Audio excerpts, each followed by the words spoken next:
today. We can always switch it out, but let's just go ahead and get started. Let's do it. So as always, we got a bunch of cool shit to already talk about, Right. You know? Uh-huh. And what's kind of fascinating from my perspective, I mean, we've been homies for what, 7 years now? Something like that. Yep. Man, time goes, dude. It does. But every time I hang out with you, I get to meet a new version of Tyler. To the point where, like, sometimes it concerns me. Like last night. Yeah. You said, I got to talk to you about something as your brother. Yeah. And I was like, and the look in your eyes told me something wasn't going to happen anymore. Mm-hmm. I already knew it. And that's why I thought you were coming to tell me you were going to leave the gym. Because, bro, I'll tell you right now, and I know that sounds nuts to say out loud, right? Yeah. But you've been on this spiritual, like, I don't want to call it enlightenment, but a spiritual journey. And there's a part of me that feels like at some point in this journey, the physical realm isn't going to mean anything to you anymore. No, because... And then I'm like, if the physical realm doesn't mean anything to Tyler Stanaway, he won't care about strangling me anymore. And that's going to make me sad. Except for, I know where I came from. Okay. And I chose to be a human. So the physical form is always going to be my number one because I chose to have this human experience. I am a warrior through and through, from the spiritual realm to the physical realm. It's very important for me to always sharpen those blades because I'm a protector. I'm a warrior. And in it for love and harmony. That's the warrior that I am. And so when I came to talk to you, well, fuck it. We were going to be in business together. That's what it was out. Yeah, and I actually wanted to talk about that too, because I haven't went into any detail on what Forge Ferocity was necessarily going to be. I gave a little bit of an overview. Yeah. And said that you and I were going to be doing it. Yeah, and I've said some things too. And I've already had people writing me, when is you and Stanaway's thing getting started? Yep. How can I be a part of it? And it's in its very, very infancy, right? Yep. And so what we were going to do, and we'll just talk through it right now because 100%. We haven't even really decided kind of what the path forward is now, right? But we were going to collaborate on like a personal growth business where we impart our knowledge on the strengths that we hold as men on people that are looking to seek that knowledge from us. The reason we decided we wanted to do this is because when you look at the strengths that we hold as men, and again, I'm not so arrogant to think like a guy that becomes a client of us, we could be a client of his in a different realm. 100%. You know what I'm saying? This isn't like, oh, we're here to tell you everything about life. No. We're here. I've got enough questions over the years from men and women that have been seeking guidance of things that I hold power in, and it's worked for them. It has. Because essentially that's healing. They're looking to be healed in some way, shape, or form. It doesn't need to be a physical thing. It could be like, I'm just not feeling that great anymore. I lost my mojo. Me and my wife don't get along. Whatever it is. And we've got all those questions, you know? And they come to us they want to be healed. What doesn't Through guidance. Through guidance. We can help assist them, but we cannot heal them, right? Yeah. I can't go into your fucking life and heal what the problem is.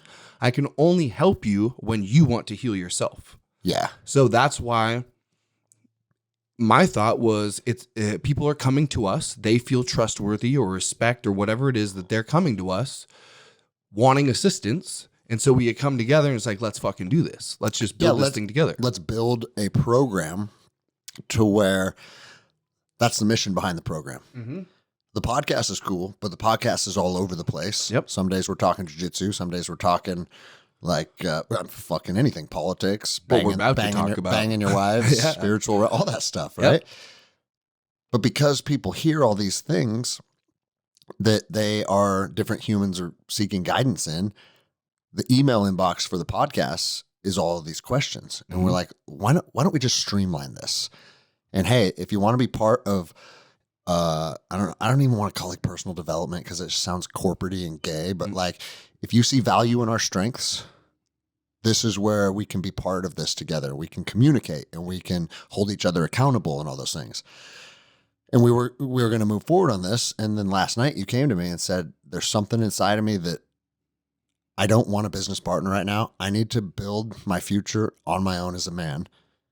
And bro, like, how can you not respect that?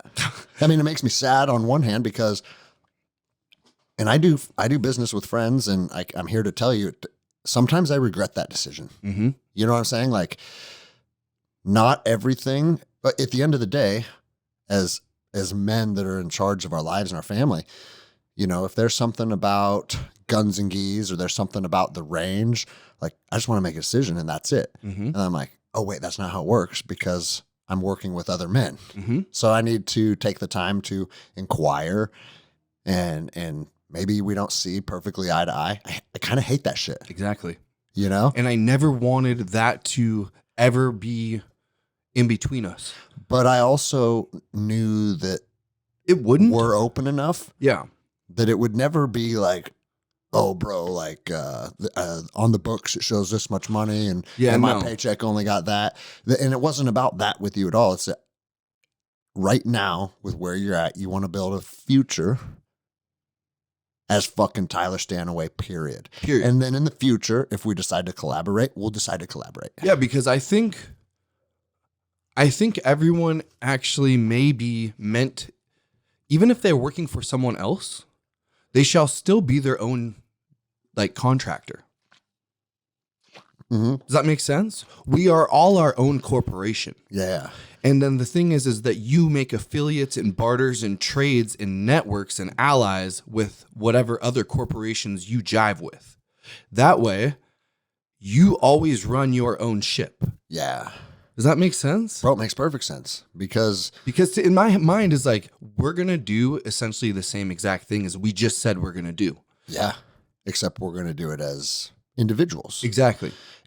And I think, fuck, we sat at your kitchen table for 2 hours trying to figure out a name. Mm-hmm. You know what I mean? Like even a little decision as much as a name could be like, oh, I love this one. And he doesn't. Or, you know right? Like, so. And I also felt that Jenny was already doing so much of what I'm trying to do. And I'm grateful for that. But there was something in me where inherently felt wrong. True nature is to prove the power that we humans actually have all on our own. Now, that doesn't mean that I'm not getting help. I don't ask for help. That's that affiliate, that barter, that trade. But one of the things that is super important for me to show the world is that you don't have to be a slave to your paycheck. Mm-hmm. I don't give a fuck how much money you make. If you're not going to your job with 100% commitment, you need to ask yourself why. What is it? For me, I wasn't going to my job with 100% commitment because I felt every day that wasn't my true nature. That wasn't my sole purpose. Bro, I think that's why most people are disgruntled with their jobs. Right. And it's not, don't get me wrong, being broke sucks. It does. If you have no money, it would be easier to become disgruntled with your job because now I'm not doing my soul's purpose, but I'm also stressed about food and the electrical bill and all that shit. But just because the food and the electrical bill and your mortgage is covered, it doesn't bridge that gap to where your employment now makes you feel fulfilled. Right. And I'm going to give a perfect example. And I'm not going to say their name because it was an attendee at Guns and Geese. I don't like to share people's business. Yeah. But I'm just going to say an extremely wealthy person, drove up in a car that cost $100,000. Mm-hmm. Super cool person too. Mm-hmm. And by the end of the camp was talking one-on-one with Lappin saying, man, I don't feel any fulfillment in my career. Mm-hmm. Making fucking more money than you and I would know what to do with. Mm-hmm. So everybody has a piece of that in them, Mm-hmm. Well, like we were talking in the car. I mean, before we even get to that, the whole point is that I got laid off from my job, but I've been knowing that I'm not supposed to be doing that. I'm on this spiritual journey of following my soul purpose and figuring out who I actually am and what I stand for. And going to work for these companies that pay me a bunch of money and take care of my kids who stand for the opposite thing that I stand for, such as Microsoft, Expedia, Boeing, Amazon, these giant corporations owned by BlackRock who only know, in my opinion, the language of the sword, is against what I stand for. My true nature is the opposite. My true nature is like I just said, we're all sovereign. We're all kings. We're our own corporations, and we work together in harmony. And when you don't work together in harmony, just like the lions and tigers, it gets sorted out pretty quick. Yeah. Which that's why the circle of life is still going after all of this time, because the circle of life, the way nature works perfectly in abundance and in synchronicity and harmony. But what I see in the world is not that. I see out of balance and misalignment.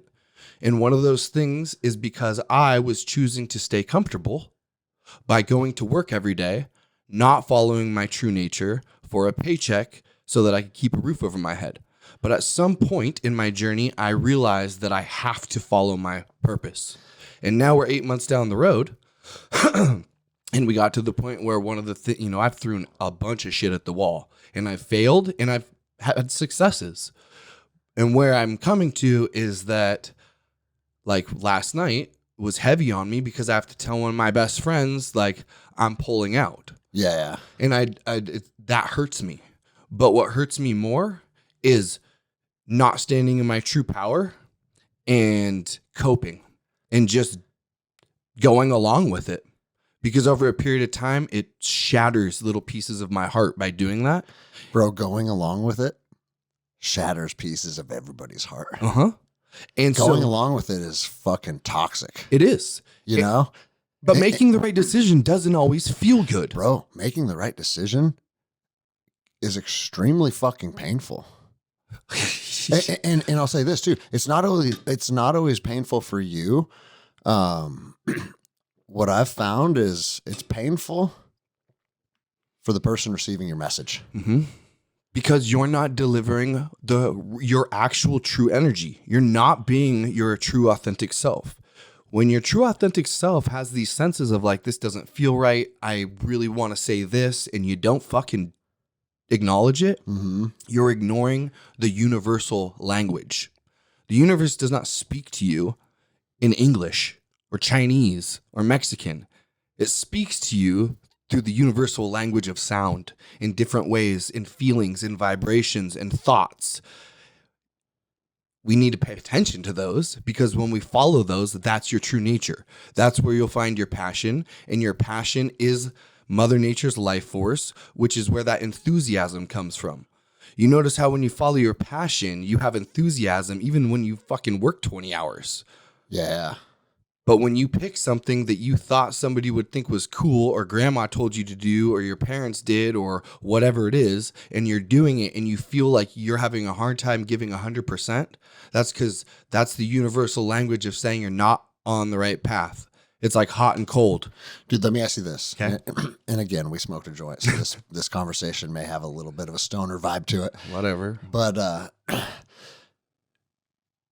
when you're being authentically you, or you're saying the truth of how you feel to someone else, do you ever feel like some people in your life are not ready to accept that message? Yes. Do you think that because me and Jenny have talked about this and come to that exact conclusion, like this person is not ready to receive it, so there's no point in saying it, you know? Or is the right answer to say your truth and they can receive it or not receive it? You know what I'm saying? The latter, in my opinion. I'm not here to tell anyone what to believe or how to think or anything like that. But in my opinion, it's this. Because sometimes what steers me to go towards option A is because option B comes with pain for that person. It does. And if that pain is not in a place where they're ready to grow from it, it makes me feel bad. But who got hurt in that? By you? Who are you actually hurting? Me. Yeah. There you go. Because your true authentic self, see, I know it's truth because my hair stands up when I get truth. Yeah. That's one of my new senses I got. Being in your true authentic self is the high vibration.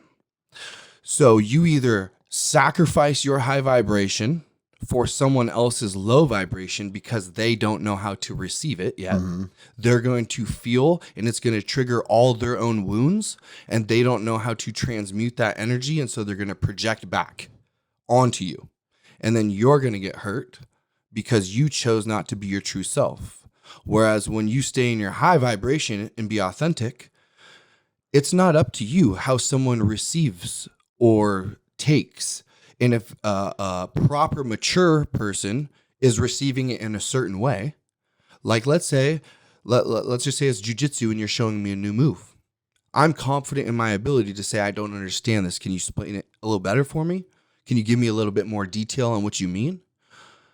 That person is at least open enough to try and get to your vibration. Mm-hmm. When immediately they just project out, now that I understand this, I don't get angry. It doesn't ruin me. I see that they're not ready yet, and I see that they still have wounds that aren't aware of, and for that, I give them love.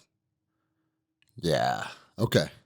Yep. I see exactly what you're saying. Mm-hmm. We'll see if the sober listeners can.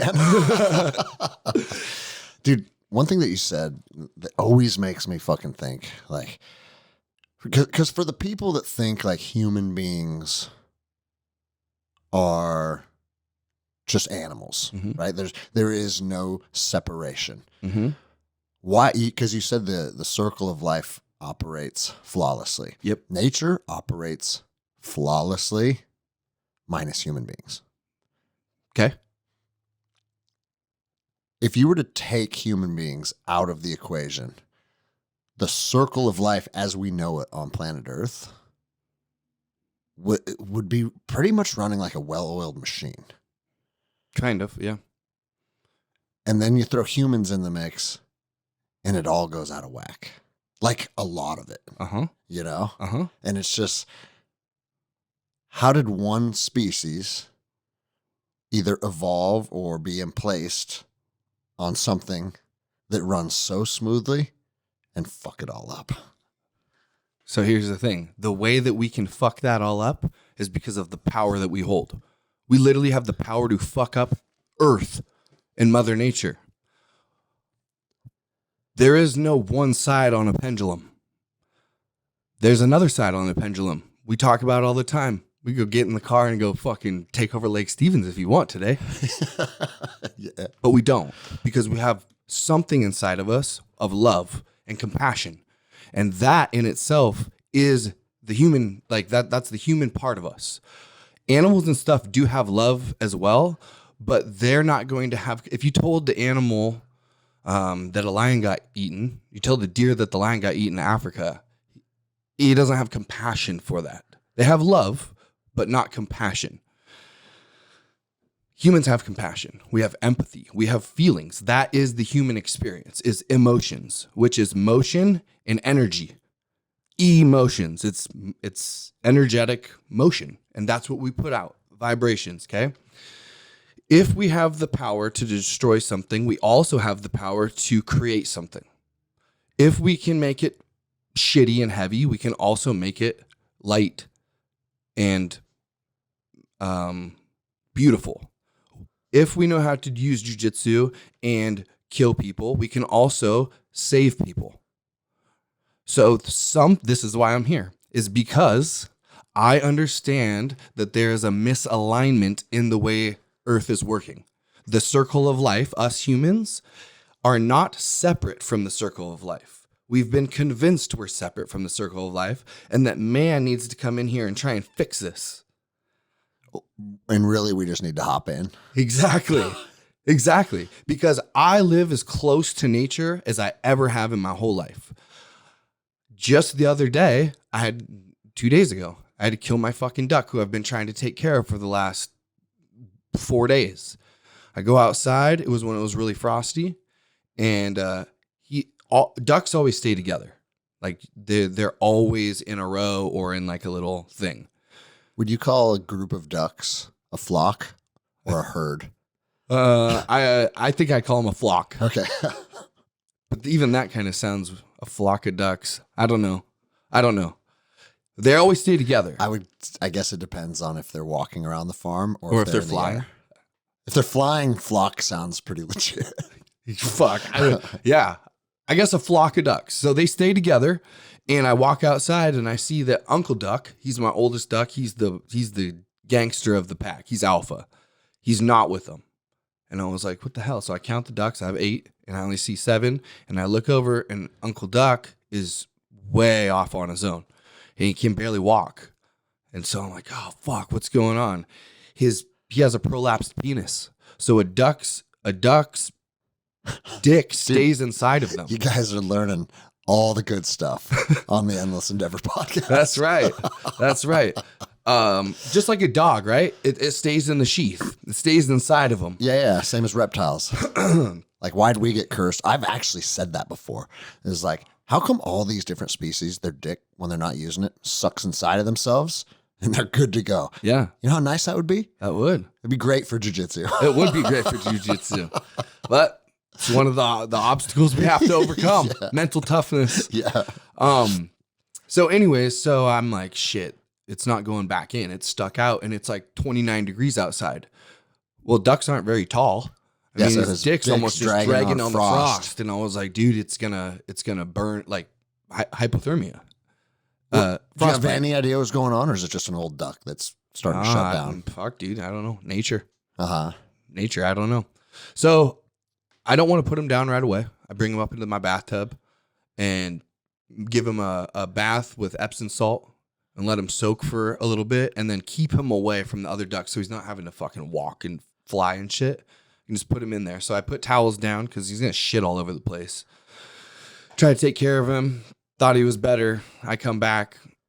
I went to a spiritual journey.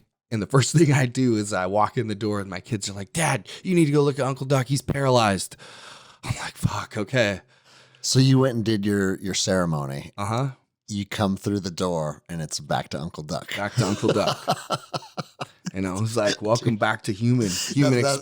That's what I'm saying, dude. Yeah. Welcome back to the human experience. So I'm like, okay, so I have to put him down. The kids are kind of freaking out. I'm like, don't worry, chill. We have to put him down. So, I mean, he was just dying. Yeah. You know? He was suffering at this point. And as the alpha, I'm not going to let one of my pack suffer. Yeah. I'm going to try and help them as far as I can. And then we got to do what we got to do. Yep. And in my ceremony, there's a big thing about bones, and we can get into that at a different time. It's been on my mind. I come home and immediately I'm like, I got to take Uncle Duck because Uncle Duck wants me to take his left leg and his right wing.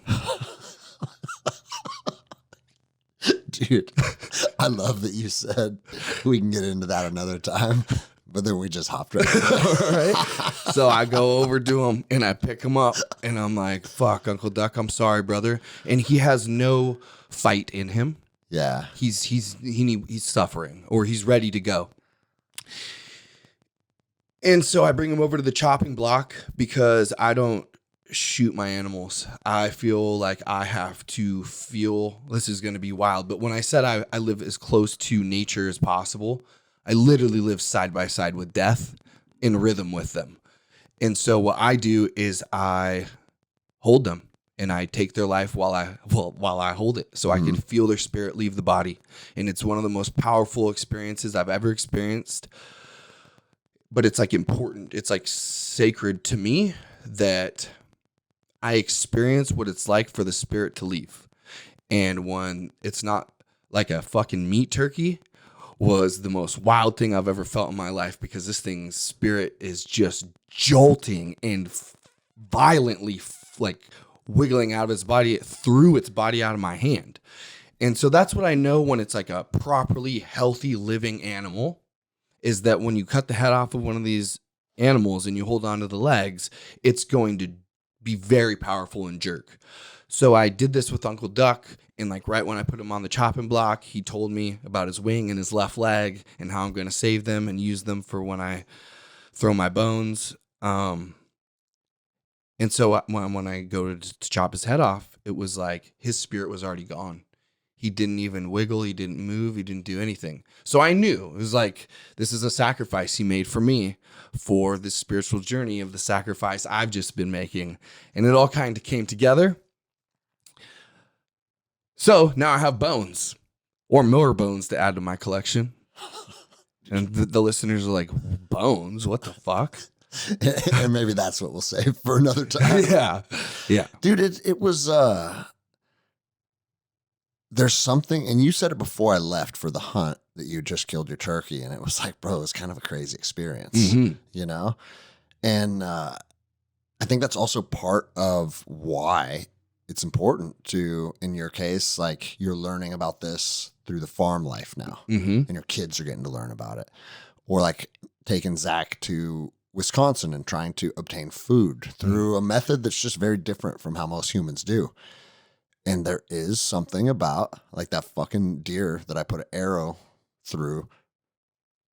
When I pick that thing up over my shoulders to carry it down the ridgeline, and it was probably more along the lines of just air getting pushed around, but it like started moaning again. And then my whole back got warm because the shift around it made it just start gushing blood again, you know?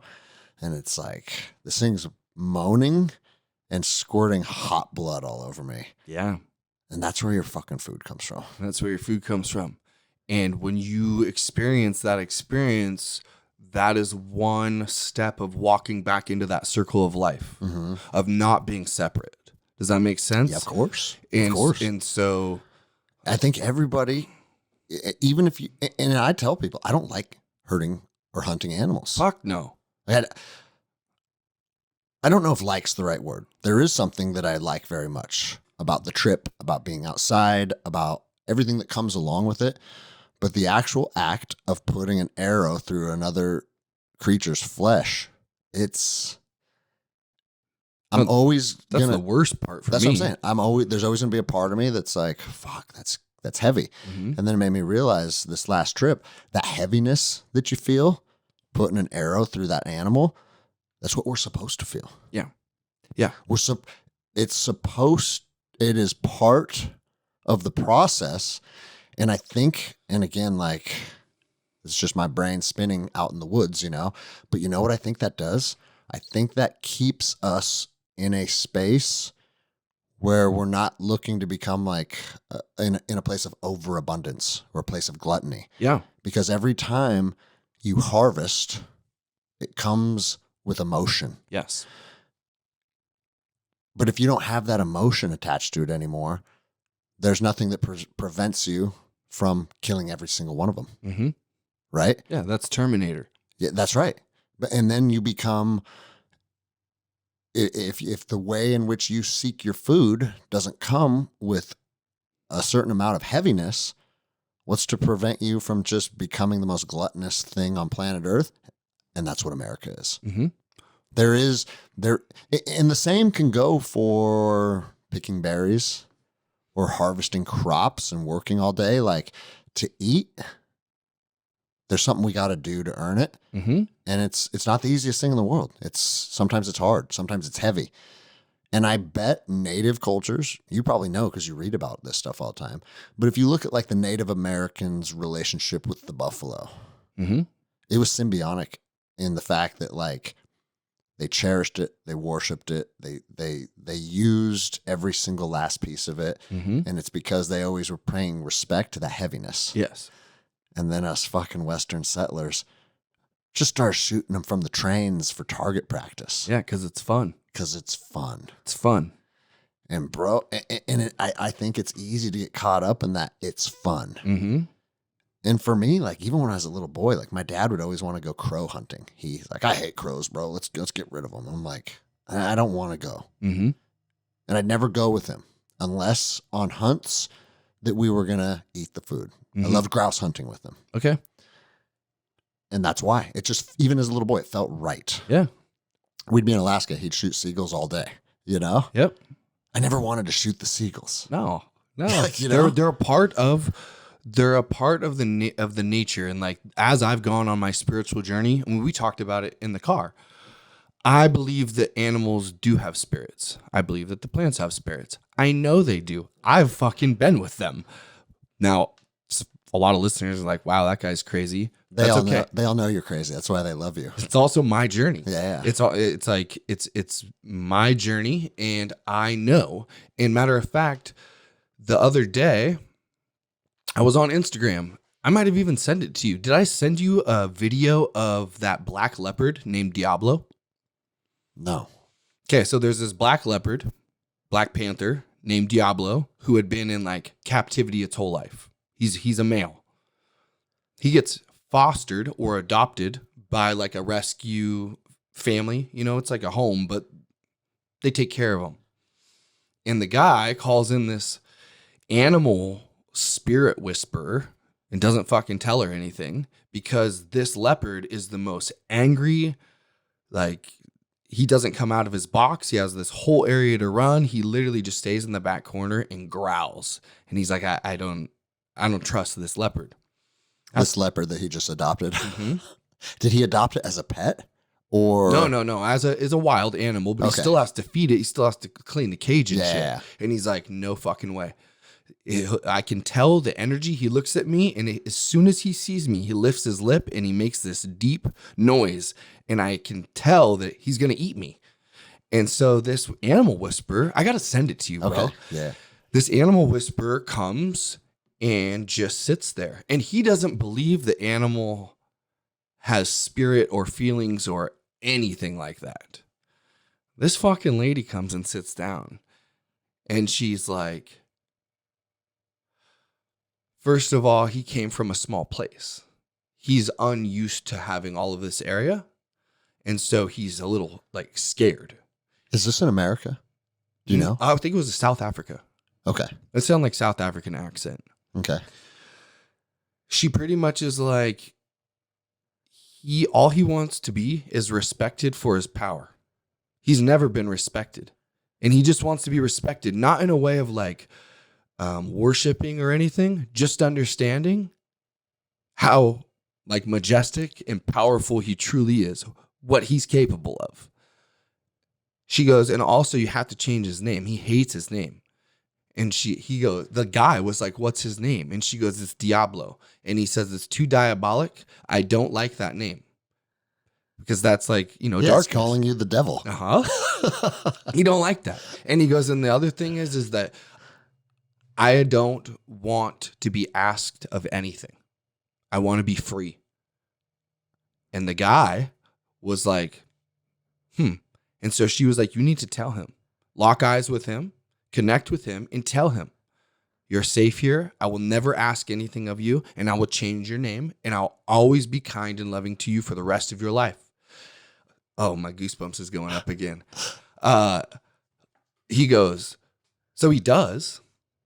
And like the next couple hours, he's like, I changed his name to Spirit. I talked to him, and they came with all the videos, and he's like out fucking walking around. He's like, I've had him for 6 months. He's never left that corner. So is this just all fucking bullshit that you got a wild leopard for 6 months? It doesn't leave the corner till the guys were like, I'm gonna have to put this thing fucking down because he's gonna eat me, to a simple communication and understanding of this is what's going on. This is why I took you from where you're at, and I will not ask. You're free now. And he's like, thank you. Then we'll coexist. Don't ask anything of me. I ain't your fucking dog and pony show. Yeah, you know what I mean? Yeah, of course. He's like, whoa, man. So yeah, you know what's funny too, which is just completely unrelated. Whatever. But Instagram used to be a maximum of, I think, 15 seconds. And now it's telling you the story of a fucking panther in captivity. It's like, fuck, dude. I know. And that's the thing. You know, we talk about social media and shit. It's powerful. It's destroyed the fucking young kids. However, anything that's powerful that can destroy also creates. Think about what we create on Instagram. Bro, I know. I think about it all the time, because I am constantly going back and forth with, I hate social media. Mm-hmm. Well, I guess I still need to do this or do that or do this, you know? Yep. And it's, I guess it's like anything else. It's finding that balance. It's up to you. Yeah. Right? You are the powerful one who gets to harness these powers. And we, as men and women, must learn to harness the most powerful of powers in a justice, lawful, honorable way. Even if that means making a self-sacrifice. Mm-hmm. You know what I mean? Yeah. Because when we do that, then we go back into that circle of life and we connect back in. And then us humans, instead of destroying the planet, we actually start creating and building even, you have a circle of life. Humans have the power to create a gold ribbon around the fucking thing. Yeah. Or we can burn the whole thing down. Mm-hmm. The choice is ours. I honestly think, like, kind of just with all the bullshit going on in the world, especially like all these nations that want to be at war with each other. Mm-hmm. I'm starting to think it's probably inevitable that it just all burns down, because it seems like there's always this this competition for humans that want to push peace and love, and for humans that want to push destruction and hate. Mm-hmm. And it's happening both here in America, within our cities. They're just rotting, and people are all zombies and violence. I mean, there's videos coming out of Chicago on a daily basis that are like crazy. Feels like third world country shit. Yeah. That's not the America I grew up in. Well, it is now. It is now. And then the conflicts between like all of the Muslim nations and the Palestinians with Israel and stuff. And it's like, humans can't just let human shit go, dude. Mm-mm. Like every single time I get on Instagram, my whole page is plugged with the war between Palestine and Israel. And for some reason, I want to read the comments because it's fascinating to me that the comments are split right down the middle. And it's like, what you don't realize is that's the Palestinians' land, and they were there first. And then someone else responds, what you don't realize is actually the Judaism came from there. They were there first. And even one guy wrote like a timeline out with like fucking 100 different dates of who occupied it when, and what side of the fence they were on. And it's like, are you really going to give up your whole life to argue about a little, like, it doesn't make sense to me. Mm-hmm. Why are these people all fixated on that? If you're over there and your house is built on that piece of dirt, and I got to fight these people for one reason or another, I just don't know if there's a good and a bad guy in any of this. I think it is. Yeah, I would say. And it's not, and with it just being it is, that's not me. Like, why are we all fucking focused on this shit? Because if you weren't focused on it, you'd start to focus back on yourself and your own tribe. Do you think that the Indian tribes here in Tulalip gave a fuck about the Cherokees? Or the Aborigines in Australia? Sure, they gave a fuck as like, we're all brothers. We're all connected, all life. But it does me no service to put my intention and attention on something on the other side of the world. Unless I'm going to go over there and fight. Or unless and this is why they got us with this one. Fight them over here or fight them over there so we don't have to fight them over here. Because then you think they're coming for you, and it just got a little more personal. Well, why don't we find out if that's the case? Then why don't we look into how are we affiliated with Israel? Yeah, yeah, exactly. Okay, why don't you go down that rabbit hole and then tell me how you feel about it?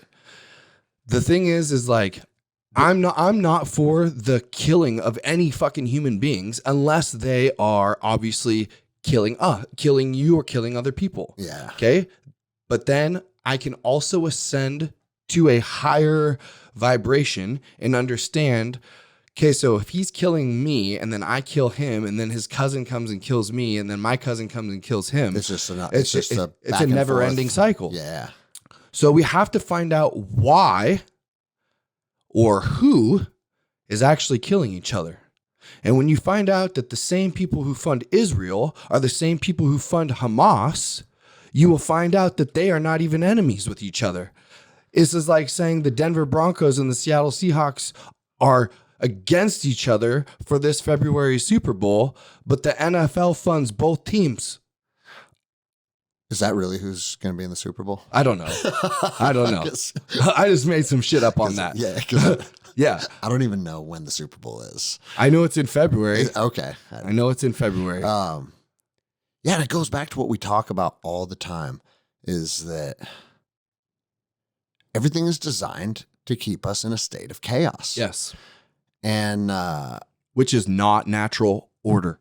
And so like I know, and so many of the people that consume this show are veterans, and it's like I gave from 21 to 29, I was deployed to the wars. Almost fucking like I've added it all up, right? And in those years, 5 years boots on the ground in foreign countries that are involved in a war. But in these cases, we were involved in the war, right? And so like I gave so much of my life focused to this, and it's not like me regretting it or complaining, because it just it is what it is. But I can look back on it now and be like, man, everybody got manipulated into wanting to kill each other. You know what I mean? Mm-hmm. And here we are fighting in the streets because our president said they have weapons of mass destruction and they're going to try and blow up America and like all this crazy shit. Mm-hmm. And now you got 22-year-old men killing each other in the streets of Ramadi because a couple fucking statements that somebody decided to make up. And the thing is about that is like, I talk about, well, we'll use the fucking corny term of enlightenment or whatever, but it's just understanding at a higher level. Okay. And like my runes, like when you just were telling me about that, I literally just seen all of my runes in my head, and all I could think is that's because we're stuck right here. So in my runes, where's this? I'm just going to pull these out. This is the system. Okay. This is what's called Elder Futhark. It's the oldest alphabet that we know of. We don't even know when it came about. Most people know it as like Vikings, Scandinavian, but it's actually way, way, way before that. So there's 24 runes. Each rune is a letter of the alphabet. So a rune is a letter and a shape. And a meaning. Okay. Okay. And this is the start of our journey. Okay. This represents the world tree, Yggdrasil. That's what it is in Norse. There's like the tree of life. There's all different cultures call it this thing. And essentially it's the world tree, like in Avatar, the mother tree, right? The roots go into the underworld. The trunk and everything is in this world, and the canopy represents the heavens.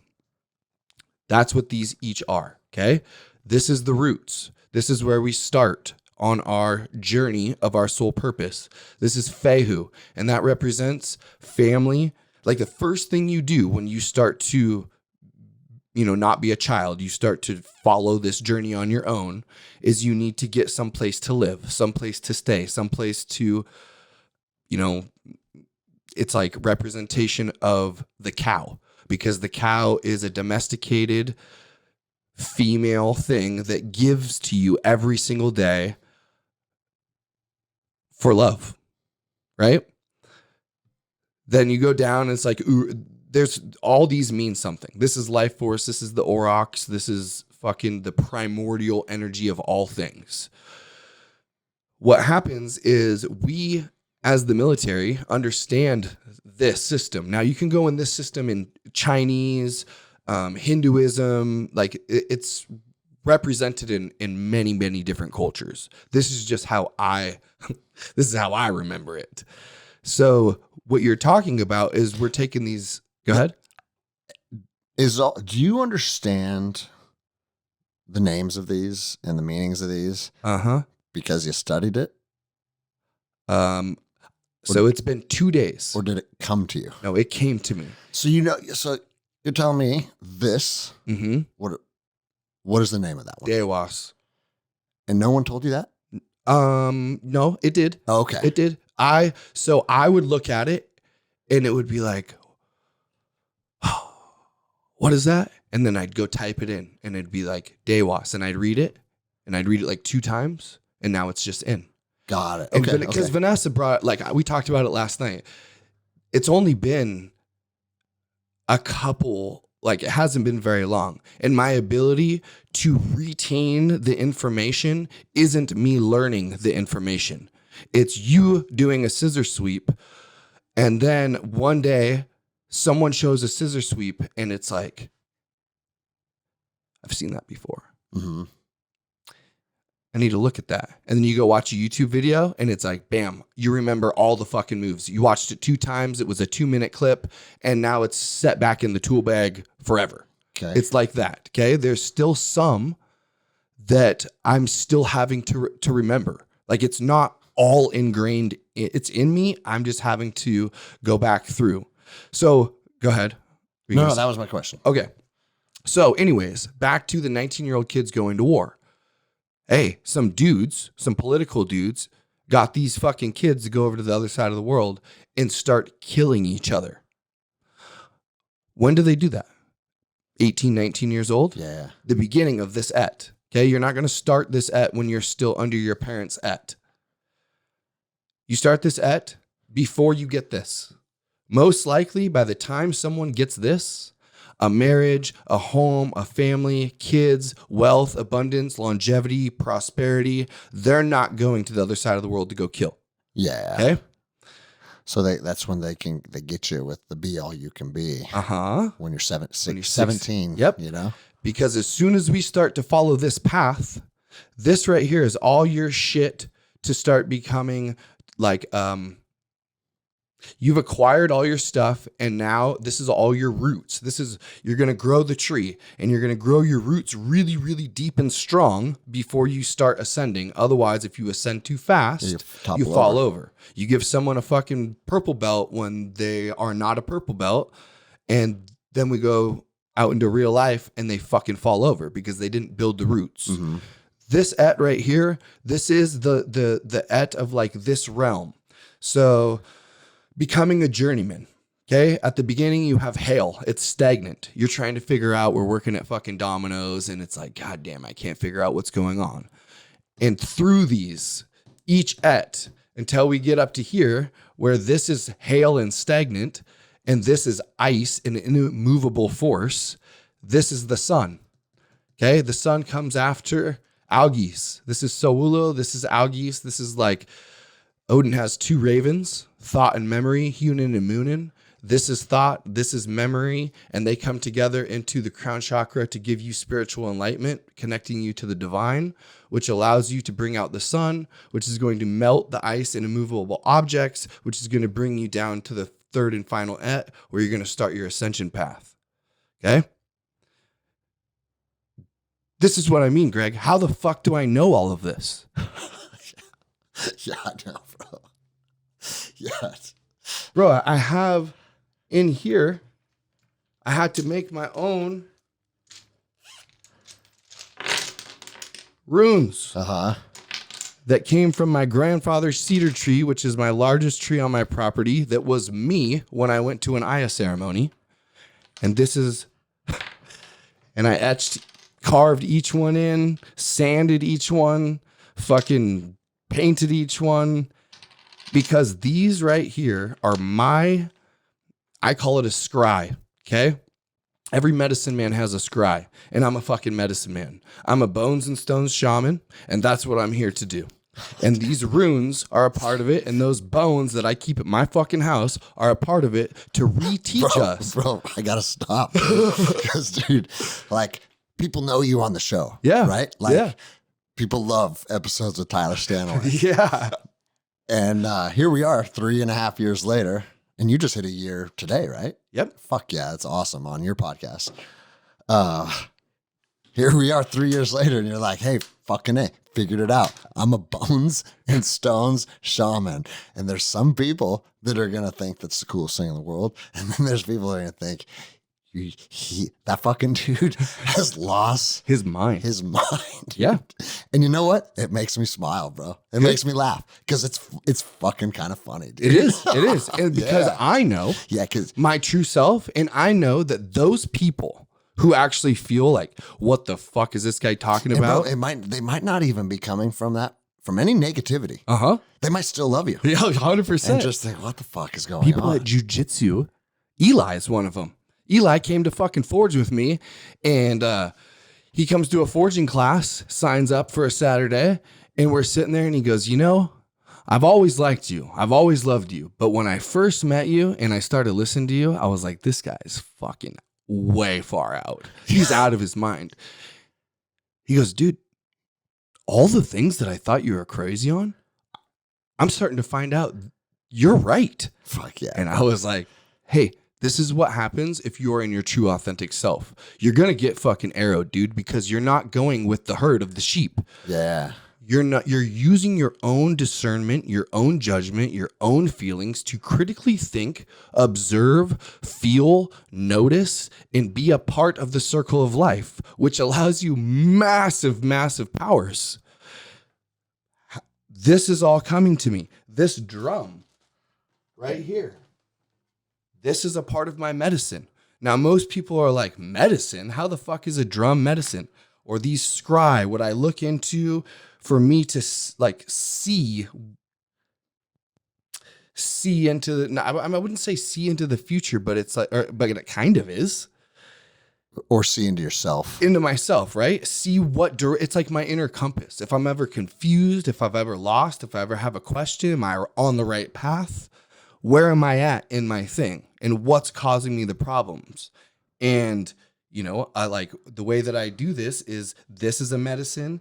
This is a medicine. We are conditioned that medicine is something you go to the doctor for, you get prescribed, and you take this white or blue pill 1 to 3 times a day.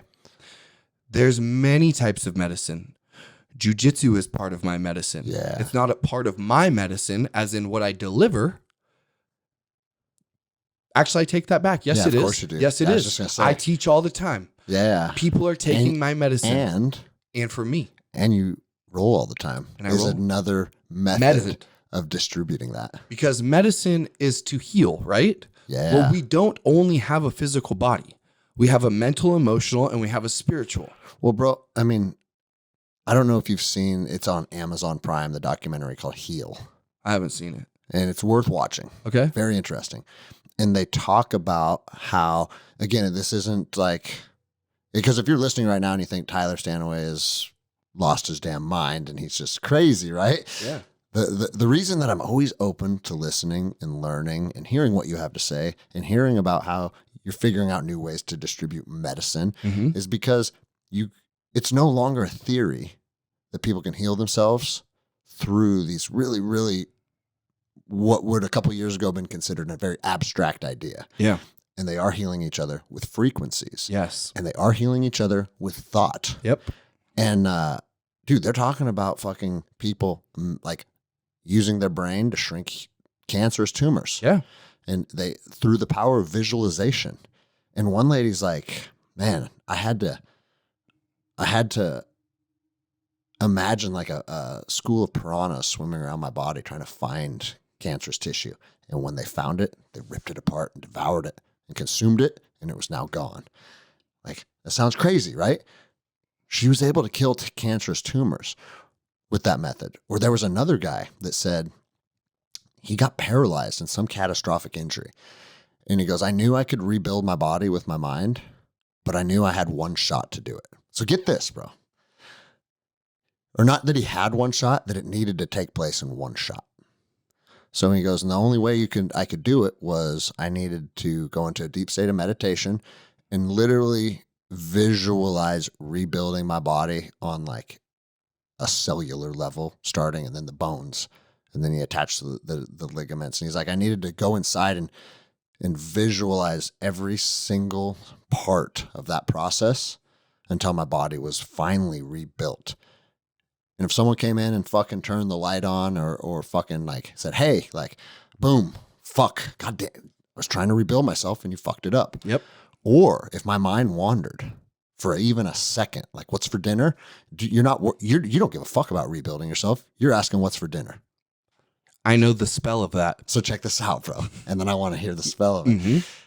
He said, I finally got into like, I want to say it was like a 10-hour session where he never had one other thought other than rebuilding his body. And afterwards, it works again. There you go. He did the spell. And the doctor said, you will never walk again. You will never this again. You will never that again. Well, if he believed that, then she would have been right. Or that he would have been right. Yeah. But he didn't believe that. He believed that he could heal himself. And the spell of that is called Nesso. And it's about, and he's right. You have one shot. The really, really, really old language is they would use the term worm for illness. Okay? And it could be any type of illness. Cancerous, actual parasites, spiritual or mental illness. Yep. Can I have one too? Yeah. So anyways, so the term they used was worm. Well, there's a spell called Nesso, and the reason why spells work is because of the intention and thought behind it. It's not the words itself, it's the intention and thought behind it. Just like my runes are not magic. My runes are only magic because I have the intention. I'm putting the intention behind it. If I just have these runes and go give it to someone at the bank and go, here you go, have fun with this, here's your little cheat sheet, it won't mean anything to them because there's no intention behind it. Well, when you, what was I talking about? Singing?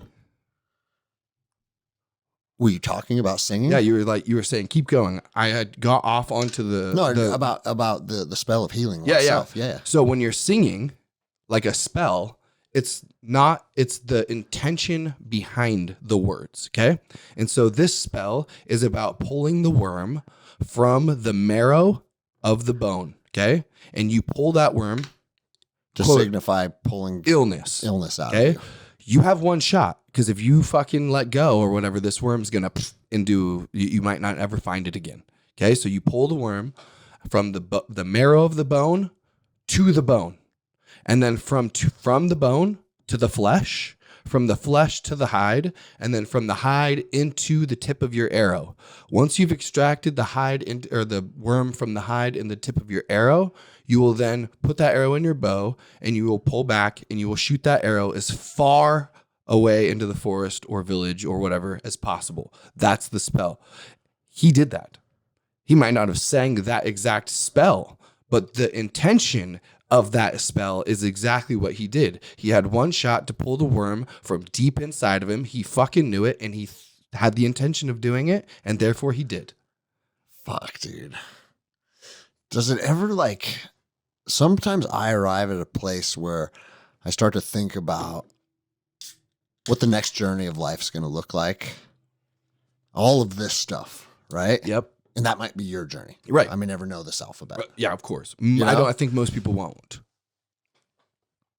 Or getting on a boat and disappearing in a new adventure. Or just whatever we're supposed to be doing. I get called to the ocean all the time. I don't know why that is. This is a universal language saying you're supposed to go there. Am I supposed to go there? Or is everybody supposed to go there? It's you. Yeah, that's what I'm saying, right? Yeah. And then you got other people that are they hate the water.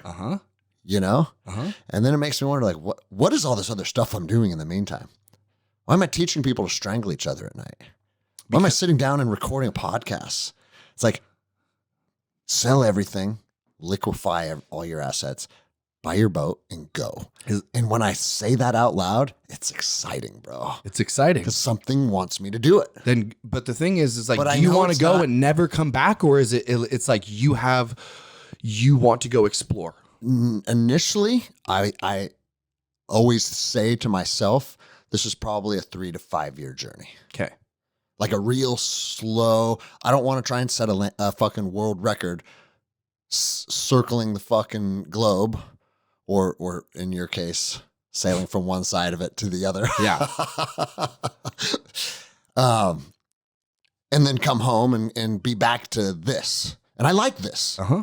But I just know there's something in the universe that has wanted me to do that forever, dude. And then you want to know what's nuts? That's what my dad did too.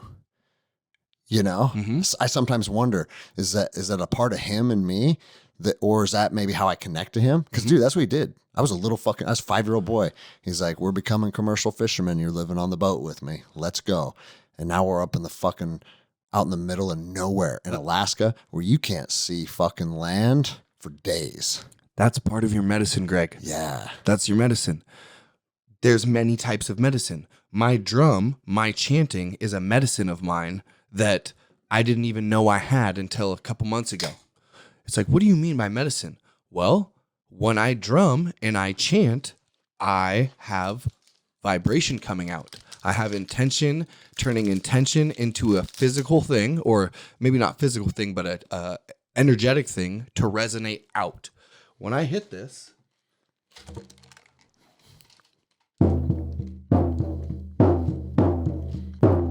keep going for a minute. Okay, I'm going to do this. I'm going to end up chanting. Okay.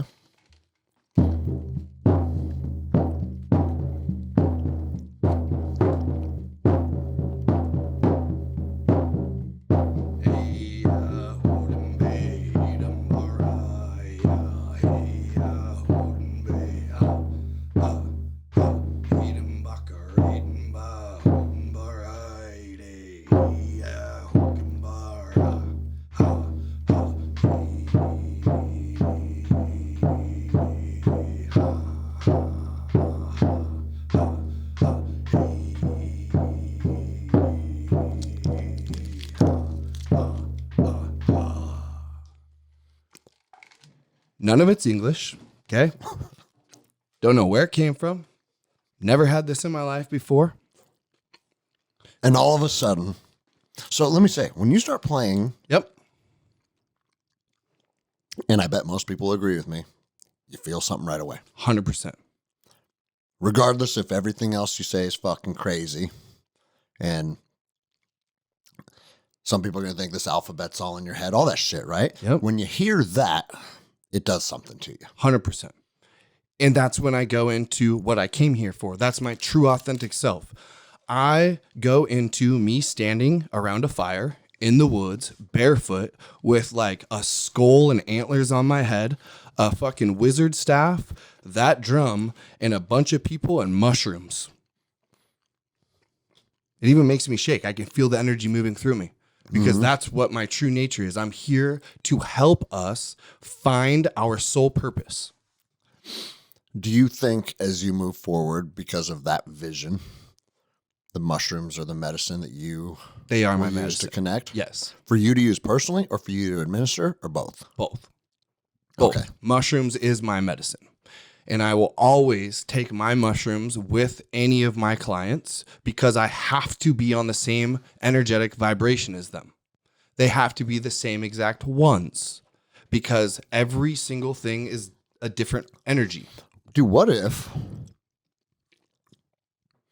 as we have evolved through time and we invented fucking planes, trains, and automobiles, and human beings could start to go to these places in the planet that are very unnatural for us. Mm-hmm. We come from, I mean, my ancestors are from fucking Iceland. Uh-huh. How would I be in the Amazon rainforest drinking ayahuasca? So I wonder if we have a natural tendency through evolution to certain plants being in a better relationship with you. Yep. You know what I'm saying? Yeah. And I know mushrooms We're are not my tropical people.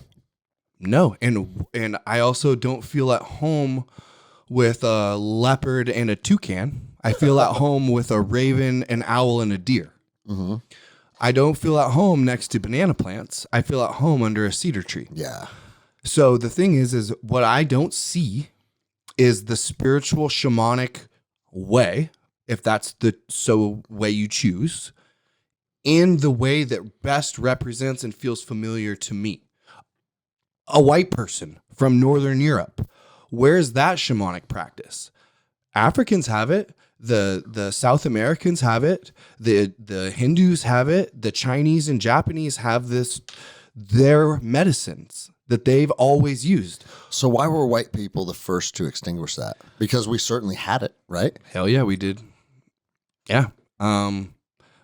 Well, we weren't the first to extinguish it, but we were one of the first places to get wiped out from the new way. The Roman Catholic Church came and fucking burned all the druids and witches and vulvas and burned everything and exiled people, took all of the knowledge, brought it to the Vatican and to the sovereign places and stole it. They still use it today, except for they use it for black magic sorcery rather than positive light magic. And the difference between those two is if you are using these powers for self-gain in any reason, shape, or form, you are doing black magic sorcery.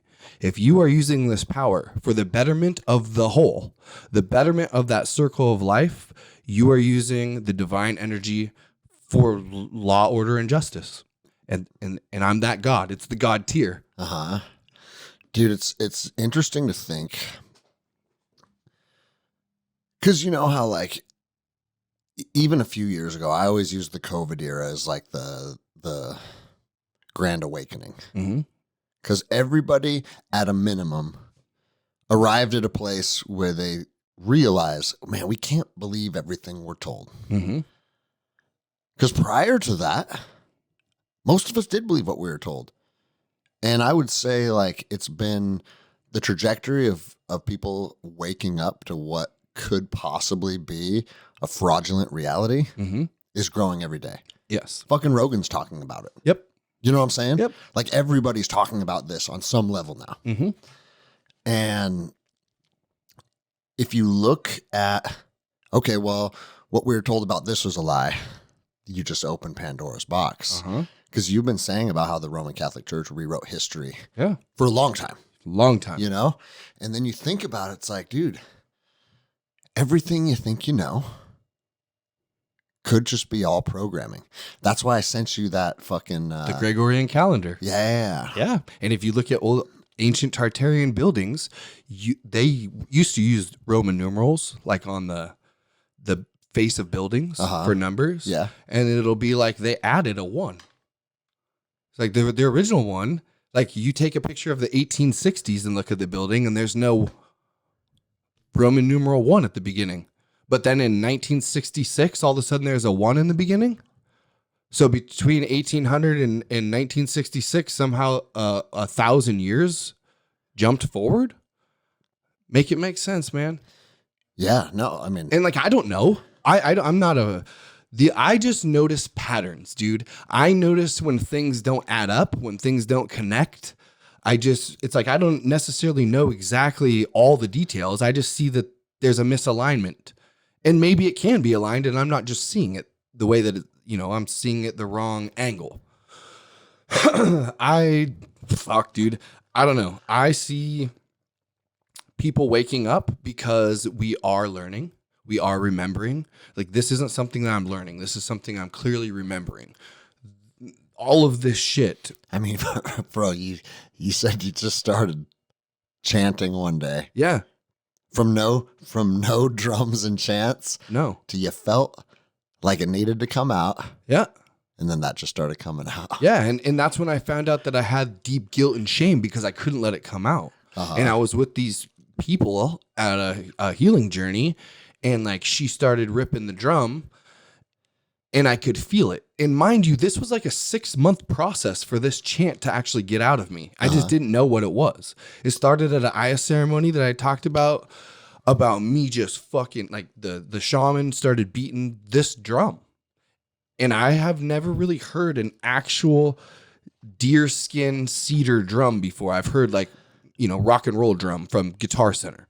Where'd you get that drum? That's going to fall into the story. Give it a sec. So I have this drum beating and I can feel this energy starting to build in my gut, like really low, like almost like if you have to really bad stomach cramps or have to take a shit or something, like really low.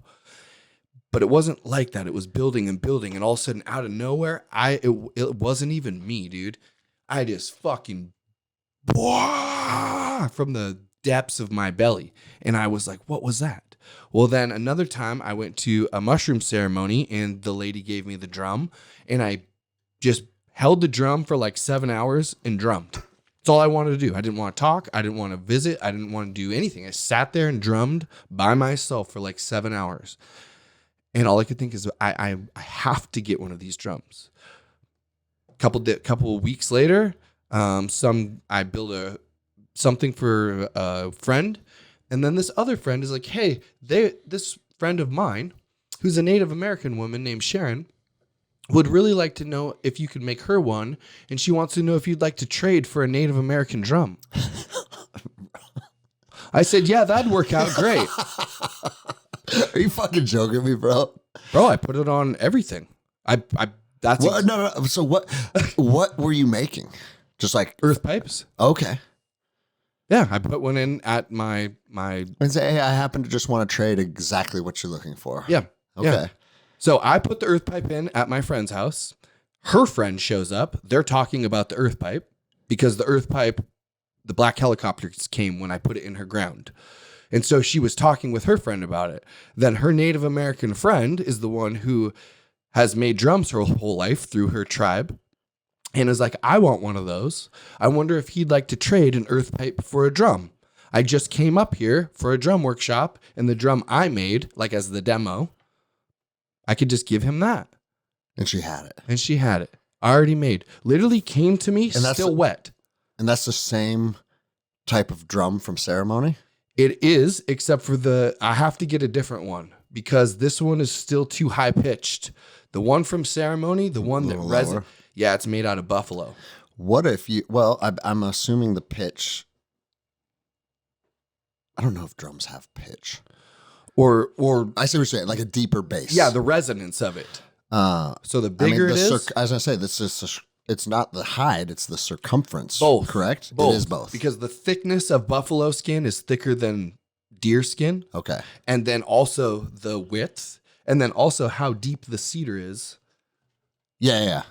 Right? Yep. Like if you have a little thin one or like a bigger thick one. Well, like a bass drum in a metal band is huge. Fucking 3 feet thick. Exactly. So I'm gonna text my buddy Chad after this. Okay. Who owns a piece of property that I hunted on. Uh-huh. Because where we skinned that deer, when we left, that skin was still there. But now it's also 20 degrees, so it's preserved. Probably fine. Do you want me to have him send that to you? Yes, please. Yes, please. Because we'll build something with it. Okay. Fuck yeah, dude. Yeah. Like wrap that thing all up. Because it was literally skinned off an animal and been laying on the ground ever since. But because it's 20 degrees, it's being preserved. You'll be able to I guess it'll be a learning experience for you how to tan it and all that shit, huh? Figure it out. If it rots, it rots. Yeah. It goes back into the ground and the mushrooms eat it and it turns into another deer. Yeah. Man, that's kind of wild, dude. That drum came to you. Came to me. All of this came to me, Greg. All everything. This is another thing. Let's tell me about it. It shakes up the energy within you because we're energetic beings. So for people listening, it's a small maraca. Yeah. It's made from a gourd. Okay. It's just a squash. It's been hollowed out. And there's alpacas on it. Yeah. It came from Peru. Okay. And what that does is the way that the drumming in particular, that part of the medicine, you can feel it, right? It builds energy. You can feel something with the drum. But when I do that around your body, like if I had you stand up and I did that around your body first, that loosens any stagnant energy in you. And then I drum over you around your body. I chant depending on how, maybe it's a deep, gnarly war chant. Maybe it's a soft fucking lullaby chant. It just depends on how my energy feels it wants to transfer to you. And something fucking happens when I do this. Between these runes, between the ceremony, between the information that I'm gathering, it's like it's all coming to me. And now I have my bones so that I can throw those down, let the gods speak, let our higher selves speak, let the spirits of the bones and the trees all speak so that we can gather information to best suit us for the future. What do you say to people that hear you talk about this kind of stuff? And there's a lot of people. I don't. It's a lot of people. I can only imagine. And think like it's rooted in evil. Because if you hold a different religious perspective, Yeah. the shamanic teachings and the shamanic culture, and literally, I mean, I had a friend that's like thinks that stuff is like rooted in evil because they talk about witches and shit like that, right? Listening to you here, it's very clear what you're doing is not rooted in evil. So why do so many people still like hold that perception of people? Because for lack of a better term, I don't know if religion is the right term for this, but you could say this is your religion. Yep. That's their religion. And my thing is I'm not here to make you believe or think anything. I don't give a fuck about any of that. I'm here to show you what I'm learning or what I'm remembering and how it pertains to my life and how I am using it to not only better my life, but when I use it to better my life, I better the world. By me healing, look what's even happened to this gym. More people are fucking learning about themselves. More people are coming to jujitsu. More people, I have a podcast now. I have we're all healing each other. By you putting in the work to heal yourself, you send out a ripple of higher vibration. And what happens is this goes back into being your true authentic self or dumbing yourself down. The higher vibration wins. It's hard when you have one high vibration and 40 low vibration. So is that why you think people are skeptical of it? Or do you think it's just because they're conditioned to be skeptical of it? That's why. And they need to ask themselves why they think it's evil. Who told them that and where did that come from? Is that a legit... It goes back to the Roman Catholic Church probably, right? 100%. Because if I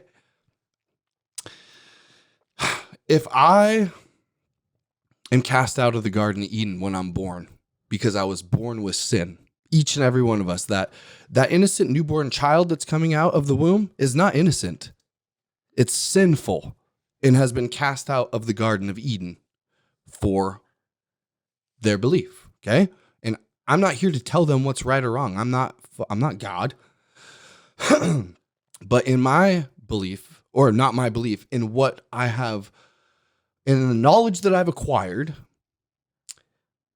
this right here, the shamanistic way, is the way for the tribe to remain having a hierarchy. It remains where the tribe can heal themselves spiritually, mentally, and emotionally. And it keeps the family dynamic constantly running like a well-oiled machine because we're all in this together. The shaman is someone you know or someone who you trust, who you go to, not to prescribe you something. This is real medicine. We're not putting a Band-Aid over it. The reason why Tyler is acted in certain ways his whole life is not something a medicine is going to fix as far as a pill. The medicine will have to be all of these different things, and then me going into that dark fucking place within inside of me and sitting with it and seeing where I'm at with it and shining light on it and changing the emotion behind it. So if we can do that, then we're going to prosper. And the Roman Catholic Church doesn't want humans to prosper. They want to control. They want New World Order. They want a one world government. And so, in my opinion, they think it's evil because they were told it was evil by someone, whether it was their family, their church, their religion, over generations. And if I told someone that the earth is flat, 99% of them are going to immediately go, that guy's a kook. And rather than fighting them, I simply am not going to even give my pearls. I'm not going to waste my energy. I'm not going to get out of my true authentic self and come down here and get upset and try to explain when they don't want to hear it. Because what if what I was talking about was true?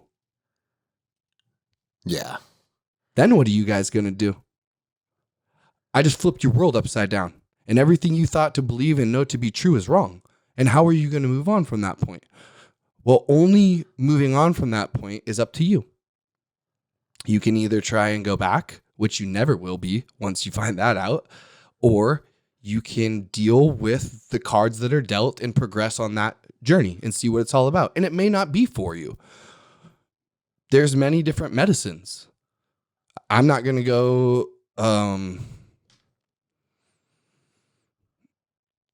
like watercoloring isn't one of my medicines.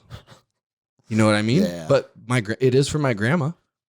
My grandma don't want to go in the woods with me and listen to me fucking chant and eat a bunch of mushrooms. That's not her medicine. Yeah. It'd probably be very good for her because it is a medicine in one way or another. And it would make her realize all the things of why she is the way she is and why she thinks the way she thinks. And I mean, fuck, I had 2 people over one time and I was just standing around the fire.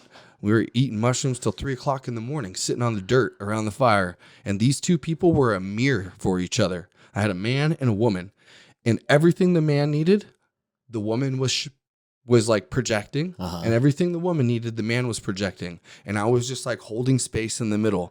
And it was one of the most powerful things I've ever experienced because they got to look in the mirror and see exactly where they were fucking up without getting defensive about it, because they were there to heal. Yeah. They weren't there to be told what they're doing wrong. They were there to be told what they're doing wrong so that they could address it. Bro, mushrooms are, and for people that haven't done it, it's like, it would be like trying to describe a new color. Mm-hmm. Like your brain can't even comprehend what that means. So like when you tell someone about mushrooms, yeah, okay. You know what I mean? Like, it's like saying, hey, I put my finger in the light socket and then telling the other person what it was like. Yeah. And it's like, yeah, you don't know. Here, let me see your finger real quick. But I did I don't even want to call it like a ceremony. I was just eating mushrooms with somebody. Mm-hmm. But connected in a spiritual realm. Mm-hmm. Undoubtedly. Mm-hmm. You know what I'm saying? Mm-hmm. And it's fucking fascinating. It is. It's really fascinating. So when you said that, like, to me, that's like, oh yeah, that was like when I would, you know what I mean? Uh-huh. And so it's, fuck, man. And it's weird to think like using these things to kind of expand our mind or expand our thinking patterns or to help us heal or look down on by some people. Mm-hmm. But to take a Percocet isn't. No. And you know what? I did even though this grows right out of the earth. Yeah. And it's like on the drive here, we were talking about how I have I feel I have an ability to connect with some people on, I think I use like on a Wi-Fi type, mm-hmm. like a direct tether, like an Ethernet. Yeah, like I can think thoughts or emotions and that person can feel. Mm-hmm. And like we said on the car on the ride here, like, yeah, to think that the natural, it doesn't matter if you believe in evolution or if you believe that we were designed or created, to think that our biology is less advanced than what we could have created. And when did the first computer come? You know what I mean? 50 years or whatever it's been, mm-hmm. or 100 years at the most since like electricity. How the fuck can anyone not come to the conclusion that, of course, if we can build Wi-Fi, nature can build Wi-Fi? You know what I'm saying? Mm-hmm. If I can sit here across the table and send you a text message, I don't have to say a word. And you could pick up your phone and know what I'm thinking. Yep. So if we can do it with these little black boxes that we pay $1,000 for, it's not unreasonable to think our brains can do it too. Not at all. Or our souls. I mean, I don't know where is it a physical? Is it like a fucking mycelium network through the air? Like, I don't fucking know. Yeah, pretty much ether. It's just energy. Everything is connected. It is, the ether is the mycelium network in the air. Mm-hmm. And yeah, our thoughts go across it. We can send a text message. We could do a FaceTime with someone on the other side of the world and be watching each other in present time. Yeah. Aren't they like hours ahead of us and shit? Well, it's fucking, everything's instantaneous now. And what are they using? What is getting that message? Because it's not tangible. It's not like we're writing a letter and then going down to... Yeah, no, for sure. Right? It's an invisible thing. So unless you have the decoding device, you would never know. Yeah. Well, the mushrooms, the plants Are a natural decoding device. And they allow you to decode the information that you're being sent. That's the little nugget of today's episode. You know what I'm saying? Yeah. Because, I mean, that's an interesting comparison. Because, like, I can send you a message on this phone and be like, hey, Tyler, I want you to think about joining me on this day for this activity, whatever it is, right? Mm-hmm. That message was sent out on my end, but you can't decode it unless if you drop that in a fucking mud puddle. That's it. You know? Yep. So you need something to be able to help decipher messages that are coming into you. Mm-hmm. And that's nature's version of it, these different plant medicines. In my opinion, yeah. And I think... Well, nothing sounds strange about that, though, when you make that comparison.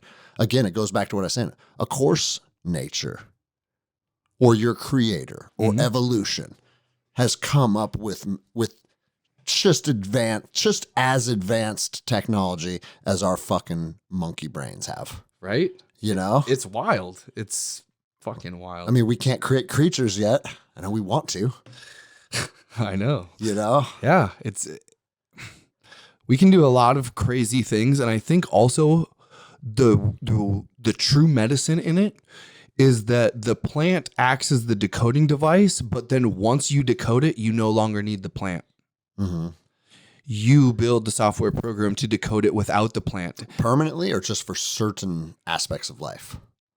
Whatever it is that was decoded in that message, Yeah. I think it's permanently. As long as you want to retain that, I think it's permanent. I mean, all of my messages that I've gotten from the different plants that I've created a relationship with have given me certain messages and different messages, and then they're important to me, and then I hold on to them. What was the last medicine you used?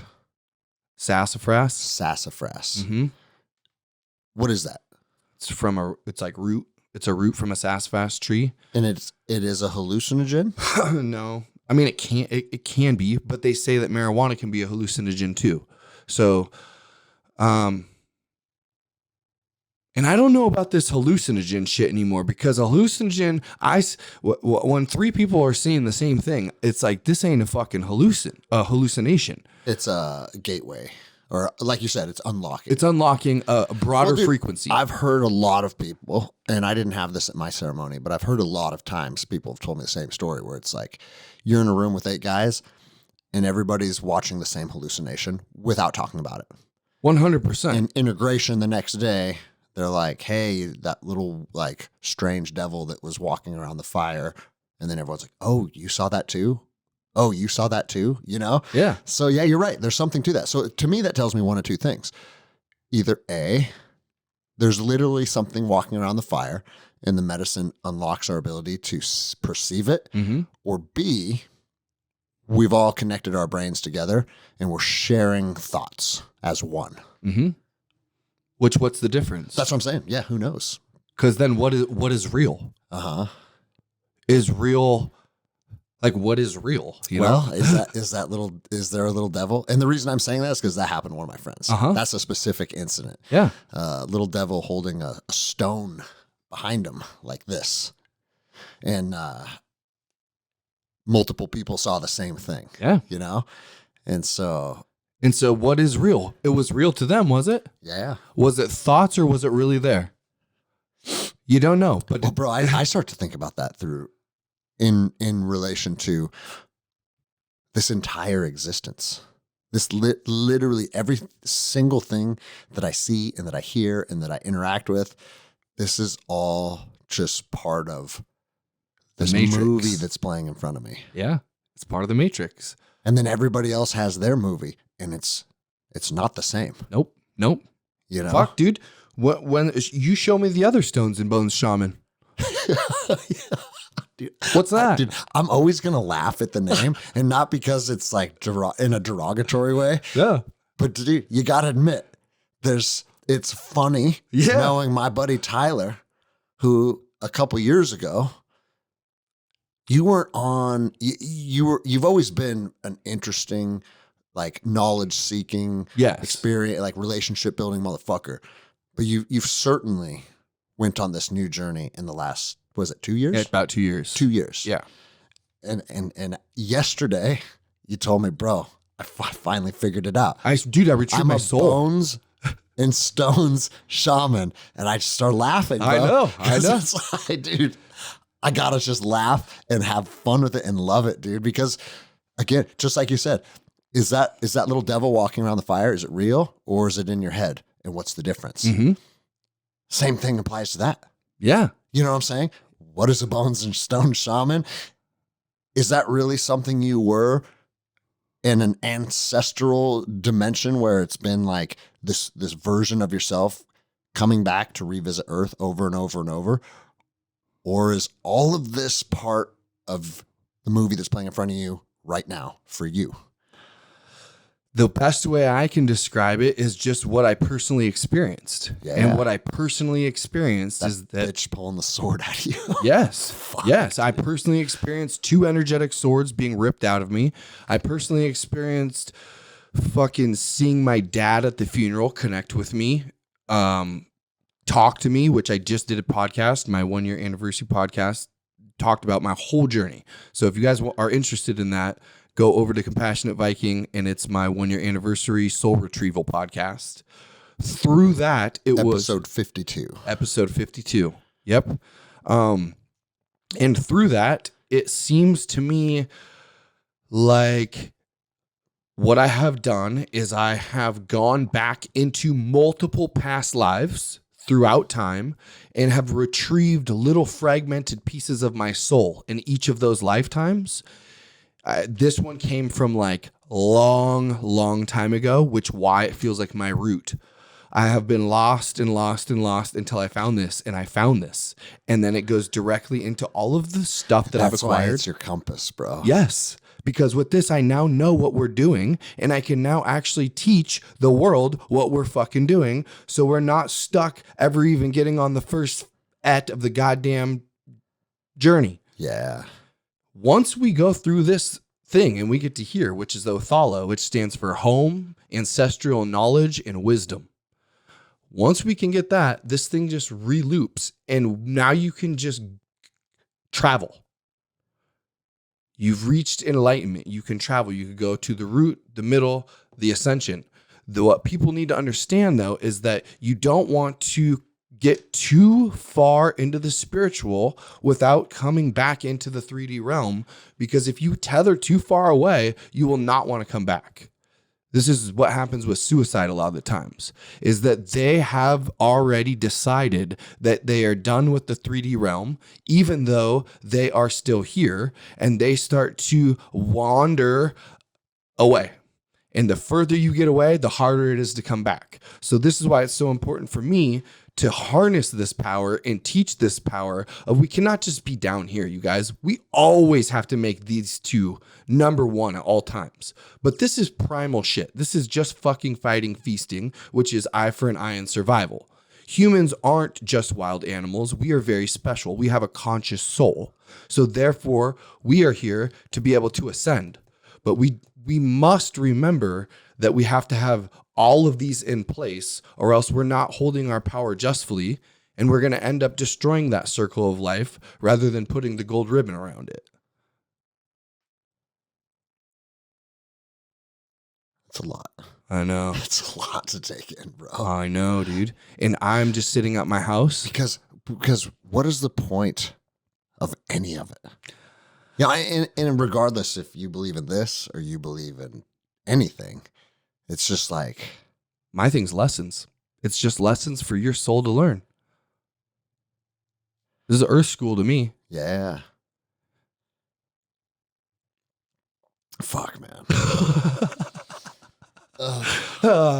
So if anyone wants me to do a reading for them, you want to book a one-on-one session, you want to sponsor my podcast, you want to figure out how to find your true nature, and you're trying to figure out this path, or you're curious at all, send me a message at compassionatevikingpodcast@gmail.com and follow me on my podcast, which is the Compassionate Viking Podcast, because I talk about this shit every week.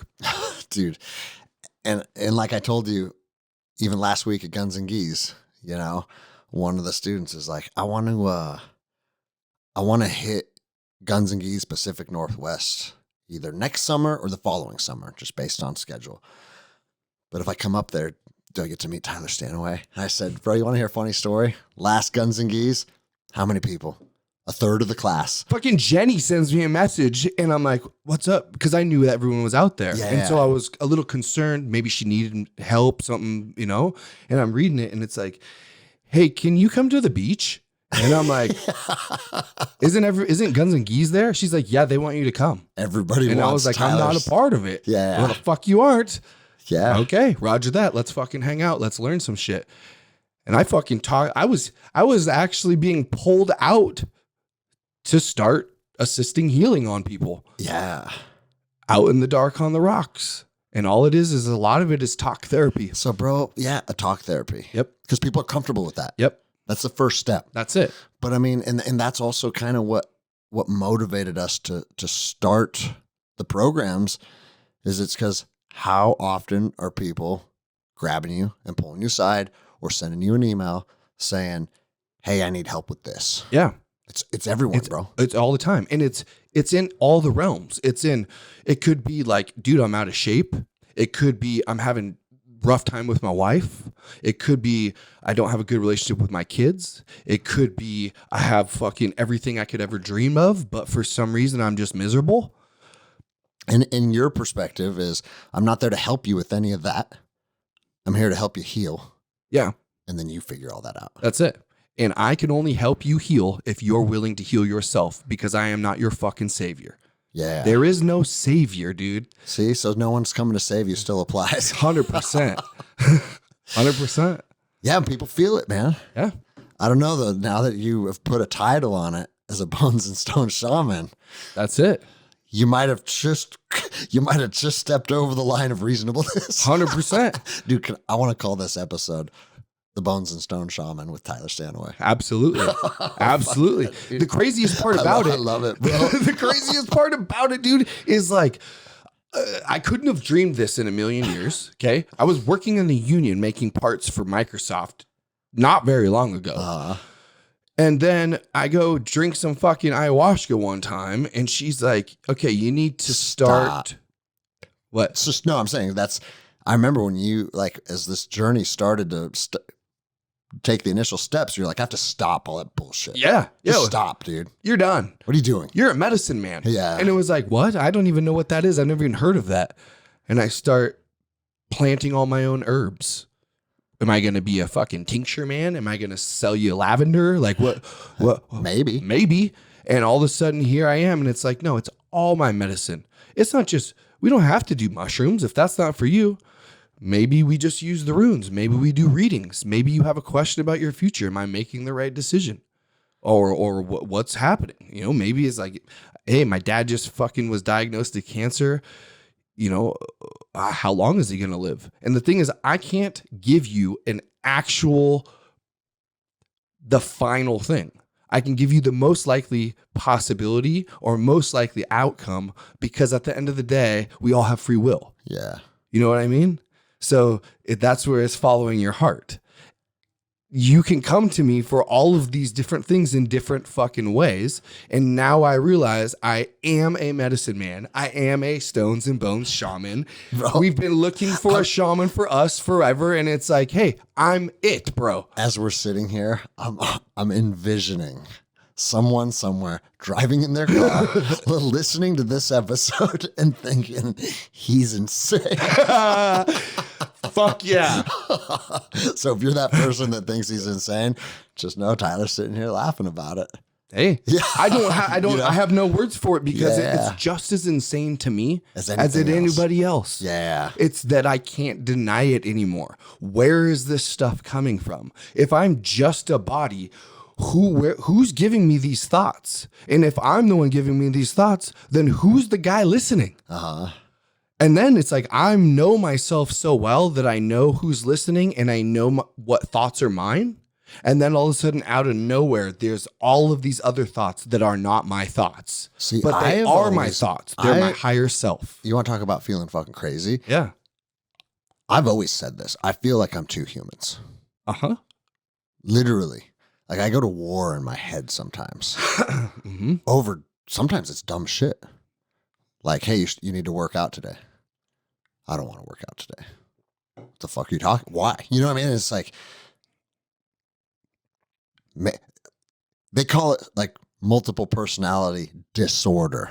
There's something wrong with having different things inside of you, right? Yeah. But bro, I certainly fucking do. Because one of them is tougher than fuck and a savage. And then I got a weak side in me too, you know? But bro, listen, I got swept last night. And I know that doesn't sound very fucking... By who? Daniel? Tom. Okay. Okay? Yeah. Who's a blue belt. Yep. But it's fucking Tom. It's Tom. It's a different thing. Tom put me in a triangle, bro. That's what I'm saying. I didn't get choked out, but the fact that he even had a triangle, it's like, what the fuck? And bro, when I got swept by a blue belt, and we're not rolling...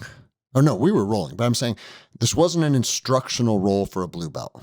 I try and beat him because I have to try hard to beat him. That's how special his jiu-jitsu is in, what, a year and a half? It's crazy. It's unfathomable. It's exactly what it is.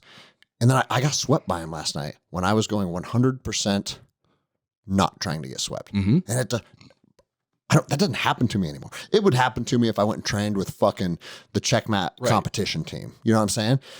But here in this gym, it's just not really part of my rules anymore, unless I'm going light and allowing it to happen. And he turned me over and got on top of me. And that side of me is like, you're getting your ass kicked now. Like, hey, the wheels are falling off. And what are you going to do about it? Kind of like almost trying to incite like anxiety, you know? And then I said, bro, you're underneath someone with two dominant grips still. Who cares?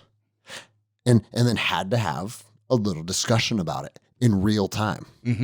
It's fucking nuts, dude. And how did you, because you just did wizardry. That's the alchemy. That's the alchemy. You took your panic and your anxiety and somehow transmuted that energy, right? You transferred low vibration, dark, heavy energy into gold, into light vibration. What went through? How did you do that? So after I was underneath him and I was like, you know what made it kind of start panic is because I could tell he wasn't just on top of me. He was on top of me in a very dominant, heavy base, settled in position. And I tried to move my hips and my hips were pretty stuck. Okay. So he swept right into a very, very good dominant position. And then I'm like, dude, once you're controlled positionally, you're going to get strangled or your arm's going to get ripped off. Because that's Jiu-Jitsu 101. That's my whole game. I sweep you, then I control you, and then I submit you. Yep. He swept me. Now I was in the control phase, and I was like, I know what's next. And I don't want that to happen to me. Right? Yeah. And so, and this is, Jiu-Jitsu guys will appreciate this. Most people probably won't be able to comprehend.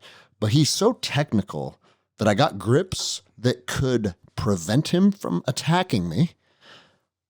However, those same grips couldn't force an escape. Now, if I wanted to change my grips to where I could escape his position, I knew it would put me in a vulnerable position for an attack. That makes perfect sense to you, right? It's just like if I'm trying to shrimp out when somebody has me mounted, my elbows have to disengage from my body and I have to start to shrimp, and you've opened up a vulnerability. So I said, okay, what the right answer is, I gotta dominate the grips that prevent me being submitted.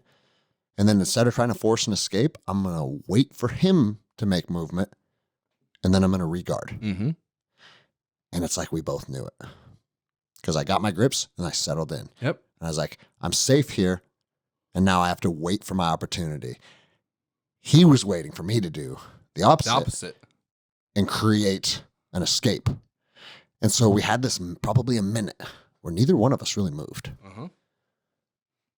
And then I don't know if he had just had enough or he realized the clock was running out or whatever. He decided, I'm going to try something. Yep.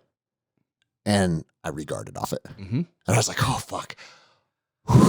That's the mastery in you. That's the wise man in you. The 20 years of fucking being in that fight or flight of understanding that there is no time on war. This could go. Sure, we have clocks because we have to run rounds and we're doing business, but your actual instincts isn't based on a 6-minute clock. Bro, should we one night for like Friday night rolls be like, hey, partner up and start. And you go until submission. Yeah. And when you're done, go pick a new partner. But you have to pick another partner of somebody that won. Okay, there you go. Yeah, because it's a lot different. If you lost, you pick a partner or somebody that lost. So other people will still get training in. It's not like, hey, you lost, go home for the night. But it's almost like this little in-house, I don't even want to use the word tournament. No, it's just a no time limit. Get an opportunity to see how your jiu-jitsu matches up against your teammates when we're not playing the 6-minute game. Round. Because in that position for you, your subconscious went out of the 6-minute realm and went, I understand how to win a war. Yeah. And you can, in this particular fashion, we're in a stalemate. Yep. Do you force it or do you wait? Yeah. In a real life, when you were in fucking Iraq or Afghanistan, did you force it or no? Yeah. It's like, no, not unless you believed that by you forcing it, you could actually... It would bring you victory. Yep. For sure. And that's think about it. That's why I always say jiu-jitsu mirrors life. That statement right there, that statement mirrors life. Mm-hmm. Like, it doesn't matter if it's a war, if it's dude, especially if it's a relationship with a woman. Yeah. You try and force a relationship with a woman when it's the wrong time. That's the fastest way to push her out of your life. 100%. You know? Really anything. I mean, let's take the 8 months. It's taken me 8 months to figure out where I'm at. And for the first 8 months, it's like I was forcing it. I'm forcing. I know that I'm supposed to be doing something different other than working in the union, but I don't know what it is. So I'm looking for things as I think that we should be. But at the same time, I realized by just following my journey, everything came to me. Yeah. I changed the energy from me going out chasing what I want, hunting what I want, to changing the energy to the hunt and what I want comes to me. Mm-hmm. Even your fucking drum. Even my drum. Everything is now coming to me because I have figured out how to alchemicalize fucking energy. Yeah. And everything is energy. Well, dude, and you know what's funny is like, even as something as minor as my new rash guard, right? I released the No One's Coming to Save You rash guard in the company Toehold made it for me. Okay. And they're rad. They're a cool company that makes really good stuff. Yep. And I was super happy with that rash guard. Yeah. It did well as a piece of merchandise for the brand. And people got a high quality piece of equipment to roll in. And so Jenny said, like, we should really think about releasing another one because everybody really liked that and it did well. And you're supporting a good company. Like, everything about it was cool. So let's do it again. So I don't know what we would do. Mm-hmm. You know what I mean? Like, it's just, you should think of something. And I said, I can't sit here and say like, hey, this would make a cool rash guard. Right. It's just, that's not how my brain works. Unless you had already had it on your mind. Yeah. I was like, and bro, I sat on it I don't know how long between No One's Coming to Save You and this new one. It was like a year. It was a long time. And then finally we were talking one night about how the mats never lie because it shows you who you are. It also shows you who you aren't. And I was like, that's it. The mats do never lie, you know? And that's, and when you're on the mats, when you're literally on top of the physical mat, that's in the vision of the rash guard is like, that's the tree that's on top of the earth showing. But on the flip side of that, the lies that you learn or the lies that you can't hide from on the mat, and they affect you in the inverse in your soul. Yeah. And I thought like that represents both sides, the duality of jiu-jitsu. Mm-hmm. And I was like, that's a cool rash guard. And I went home, I told Jenny, I was like, hey, it just came to me. I wasn't thinking about it in the moment. It just came to me. Yep. You know, it's bizarre. You change the energy. But let me say this real quick, because this is something that like I've heard Rogan talk about, like our brains being antennas. Dude, did Dimebag Darrell write the fucking the solo in Cowboys from Hell, or did he is he an antenna? He's an antenna. You know what I'm saying? That's this right here. Okay, that's this. He was a channel. Because he was a vessel for spirit to move through, and use him as a piece or a conduit to convey whatever energy needed to be. Because why can some people make their guitar talk to you? Mm-hmm. I've always wanted to do that, bro. Always. Mm-hmm. So from 10 to 18 years old, I played the guitar every fucking day. Mm-hmm. And I got exceptionally good at things that were mechanical. Mm-hmm. Meaning like, yeah, I can fucking pick super fucking fast, and I can play like all the metal songs with like the good tone and the crunch. And I was in a band. Everything felt like it was coming together, but I could never touch people's soul by creating my own music. Because you suppressed your divine feminine. And it's like, fuck, man. That's because that's where the creative energy comes from. There's some people, Dimebag for me is one of them. Yep. Opeth is another one of them.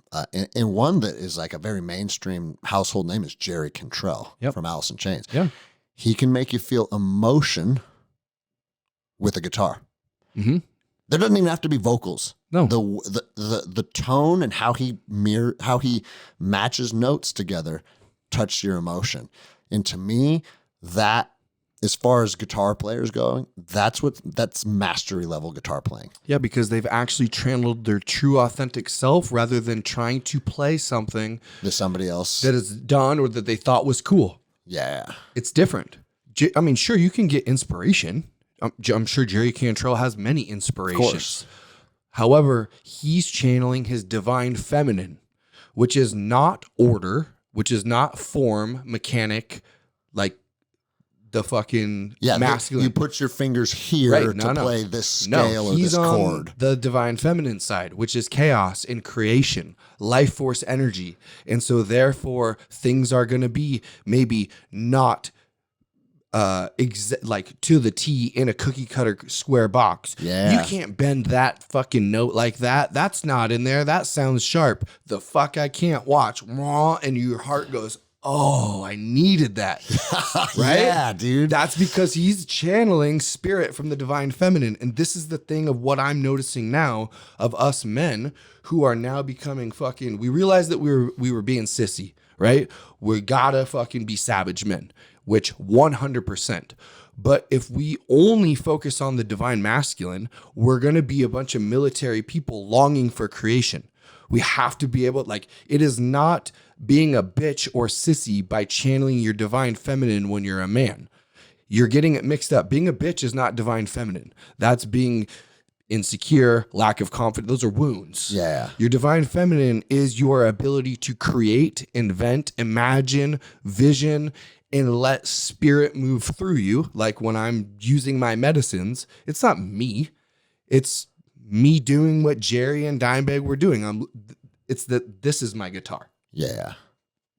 That's it. And us men have been so wounded and so we don't know anything about these energies or anything that we get stuck. Like, for instance, why the fuck can't I make it do that? But I can do all of this stuff perfectly. On a technical level, you want me to rip this scale? Fucking like fucking, I can rip this scale with speed and accuracy.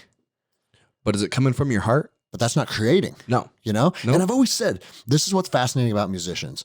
I've always said there's technical skill, and then there's the power of creation. And those two things very rarely, I shouldn't say very rarely, there's plenty of guys that have great technical skill and also have that power of creation. But sometimes the opposite comes true. Like you got a guy like, what's his name? Yingy Malstein or Yeah. whatever. That's just like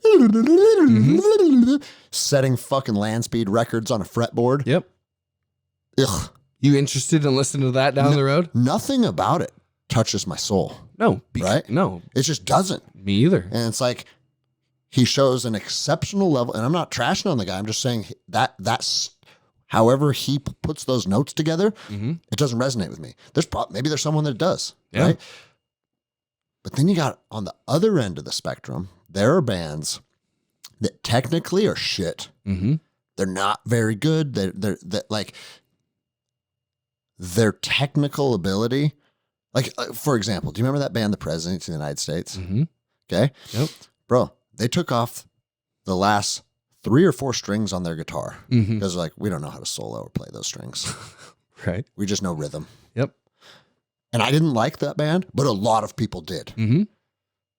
Almost zero technical ability, and they could make music that A lot of people felt. Yep. And it's an interesting. Morbid Angel's another one. If you're a metal fan, Morbid Angel had no technical training, like at all.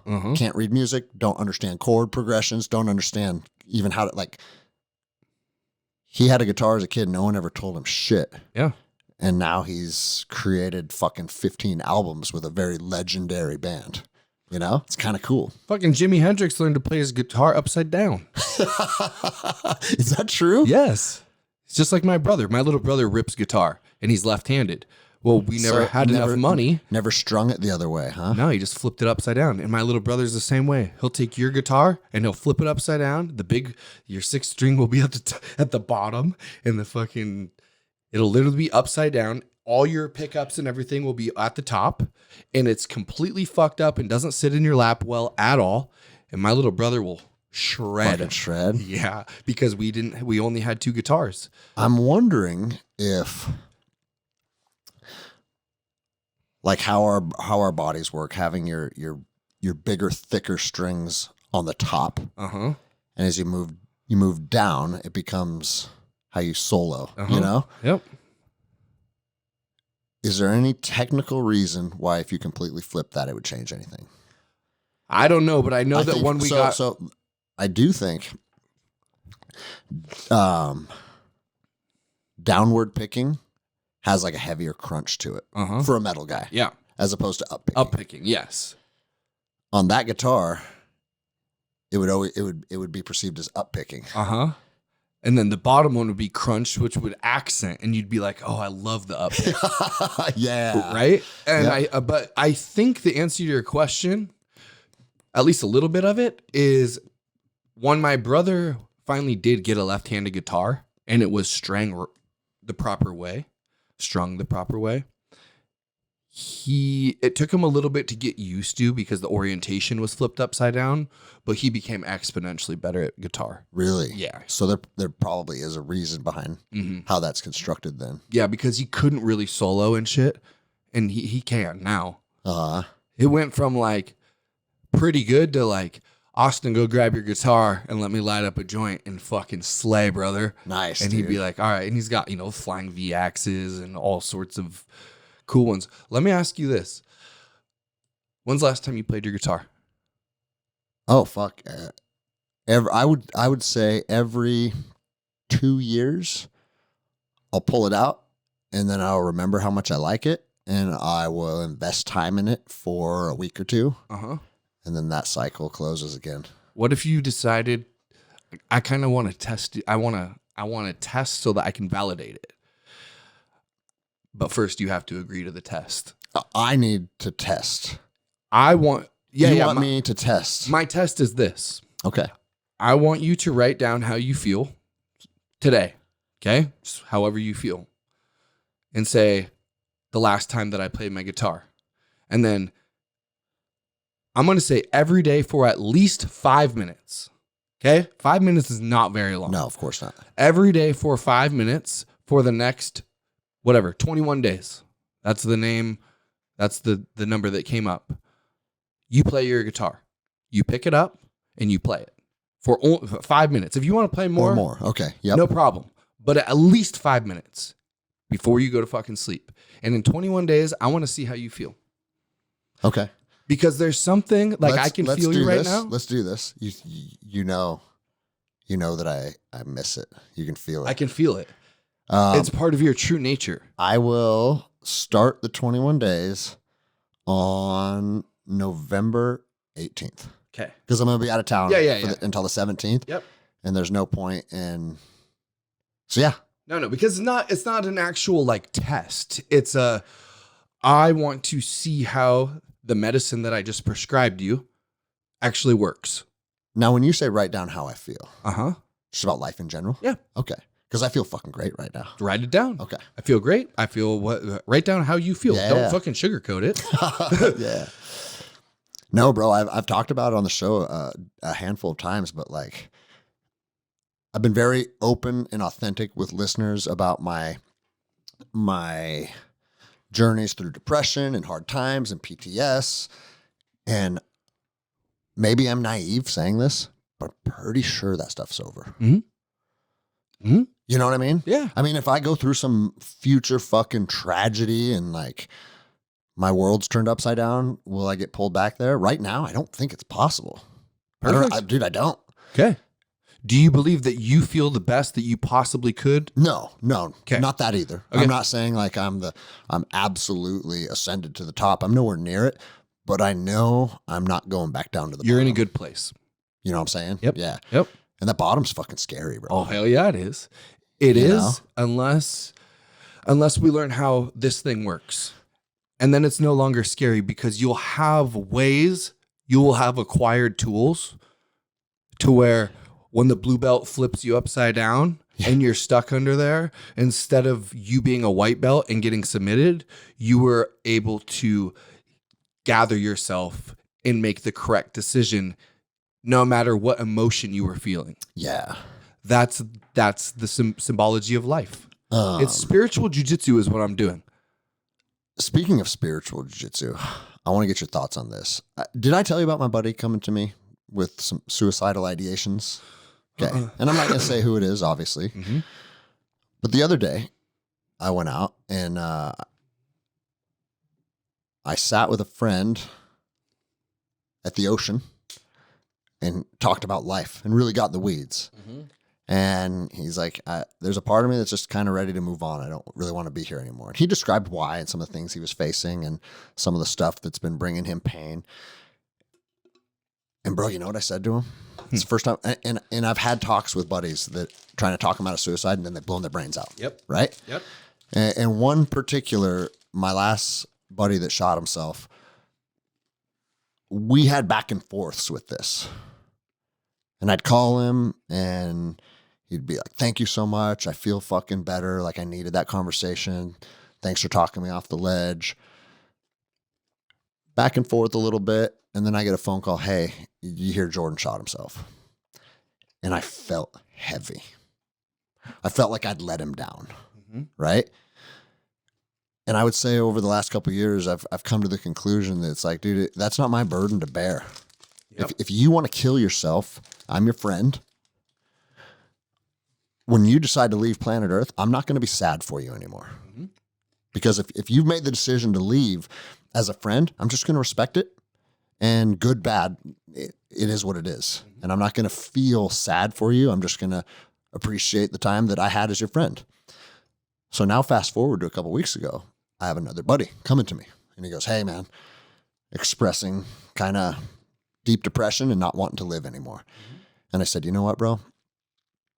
This is where I'm at on it. If you want to kill yourself, I kind of support you doing it. I'm going to support you doing it. Mm-hmm. Not because I want you to die and I want to lose my friend, but because I've realized I'm not here to talk other men into or out of acts. Yep. That's just not because if I try and talk you into one thing or the other and it doesn't go my way, that gives me pain. Yeah. Yeah. So instead of putting myself in a position where I'm going to feel guilt, this is what I asked for you.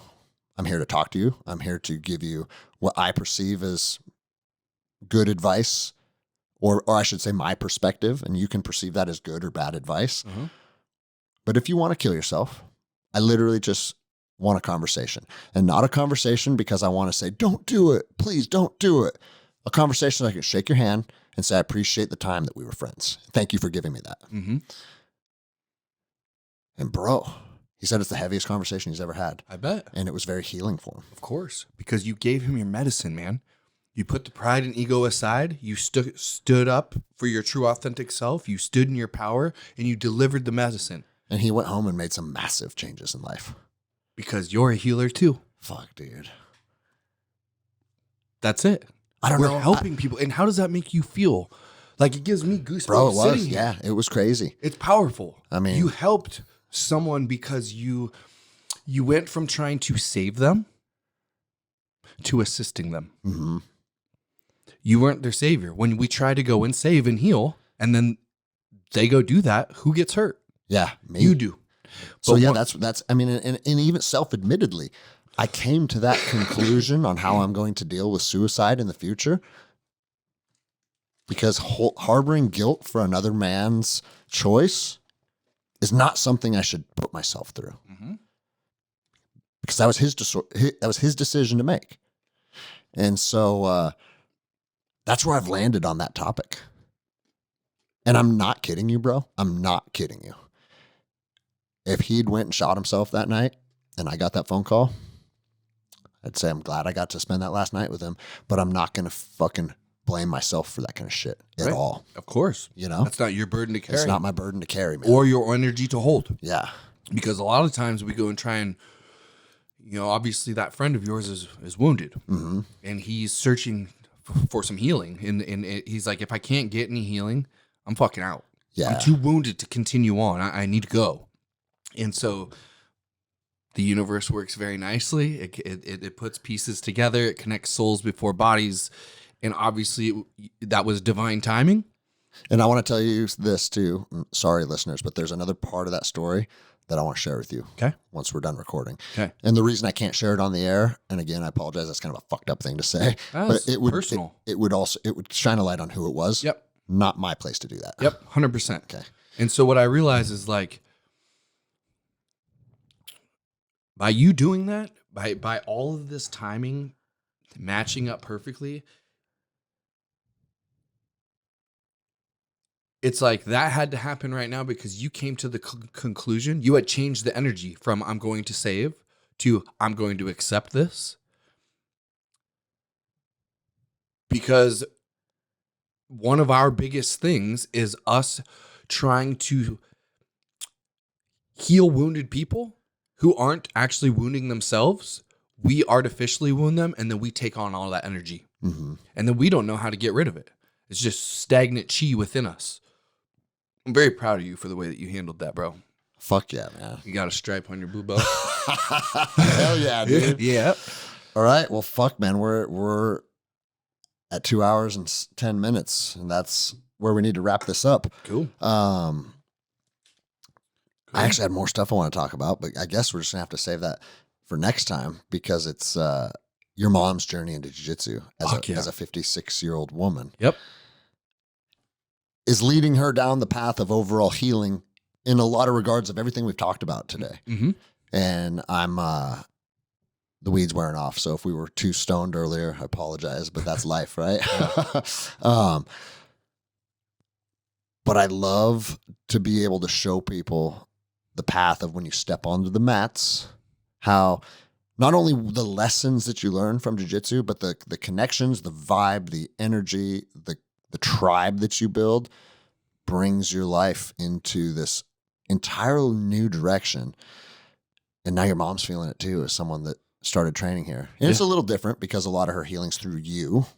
Yeah, but the thing is, this was a necessary step for you and her to step together to the next level, I feel like. Yep. And it starts with me. Because that's what the thing about the healing is, that when I actually take the time to put it into myself and I heal myself, I raise my vibration, and then all of a sudden it connects to the other people that I'm around. Yeah. And one of the things that is never going to be told on mainstream is that when you start healing the wounds within yourself, you not only are healing yourself, you are healing 7 generations prior and 7 generations after.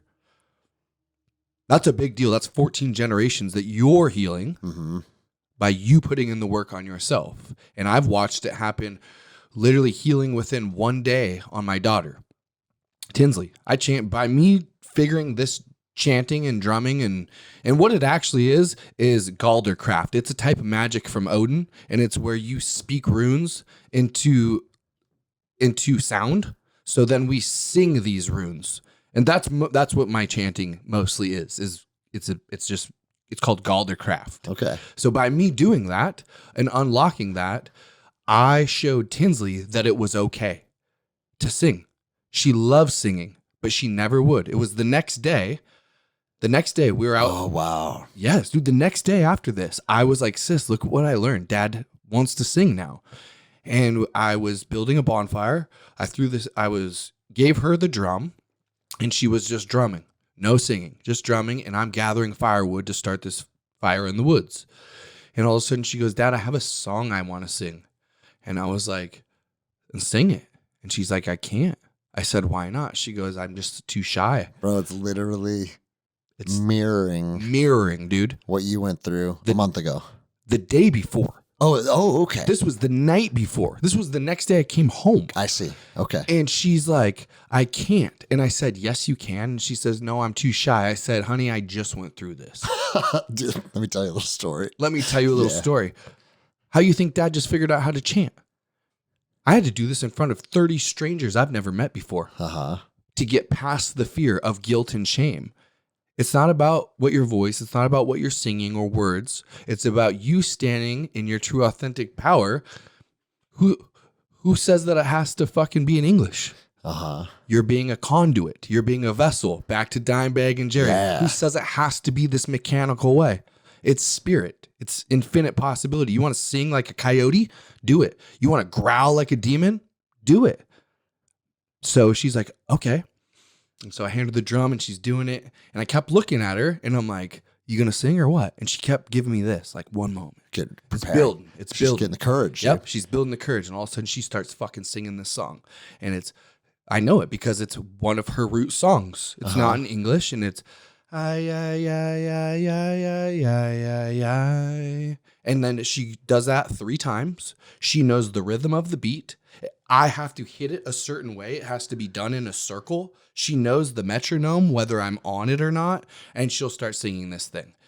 And I'm like, she has it in her too. So I go back home, I tell Vanessa, and Vanessa goes, I'm going to record. She does, and it's the same fucking songs.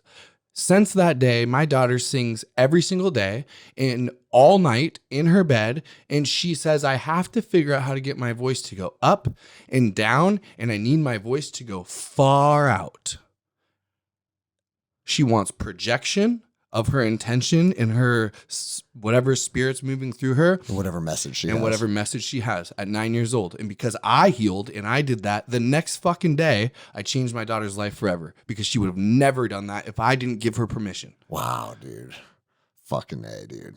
So we're going to end it on that note. Hell yeah. That's fucking cool, man. All right.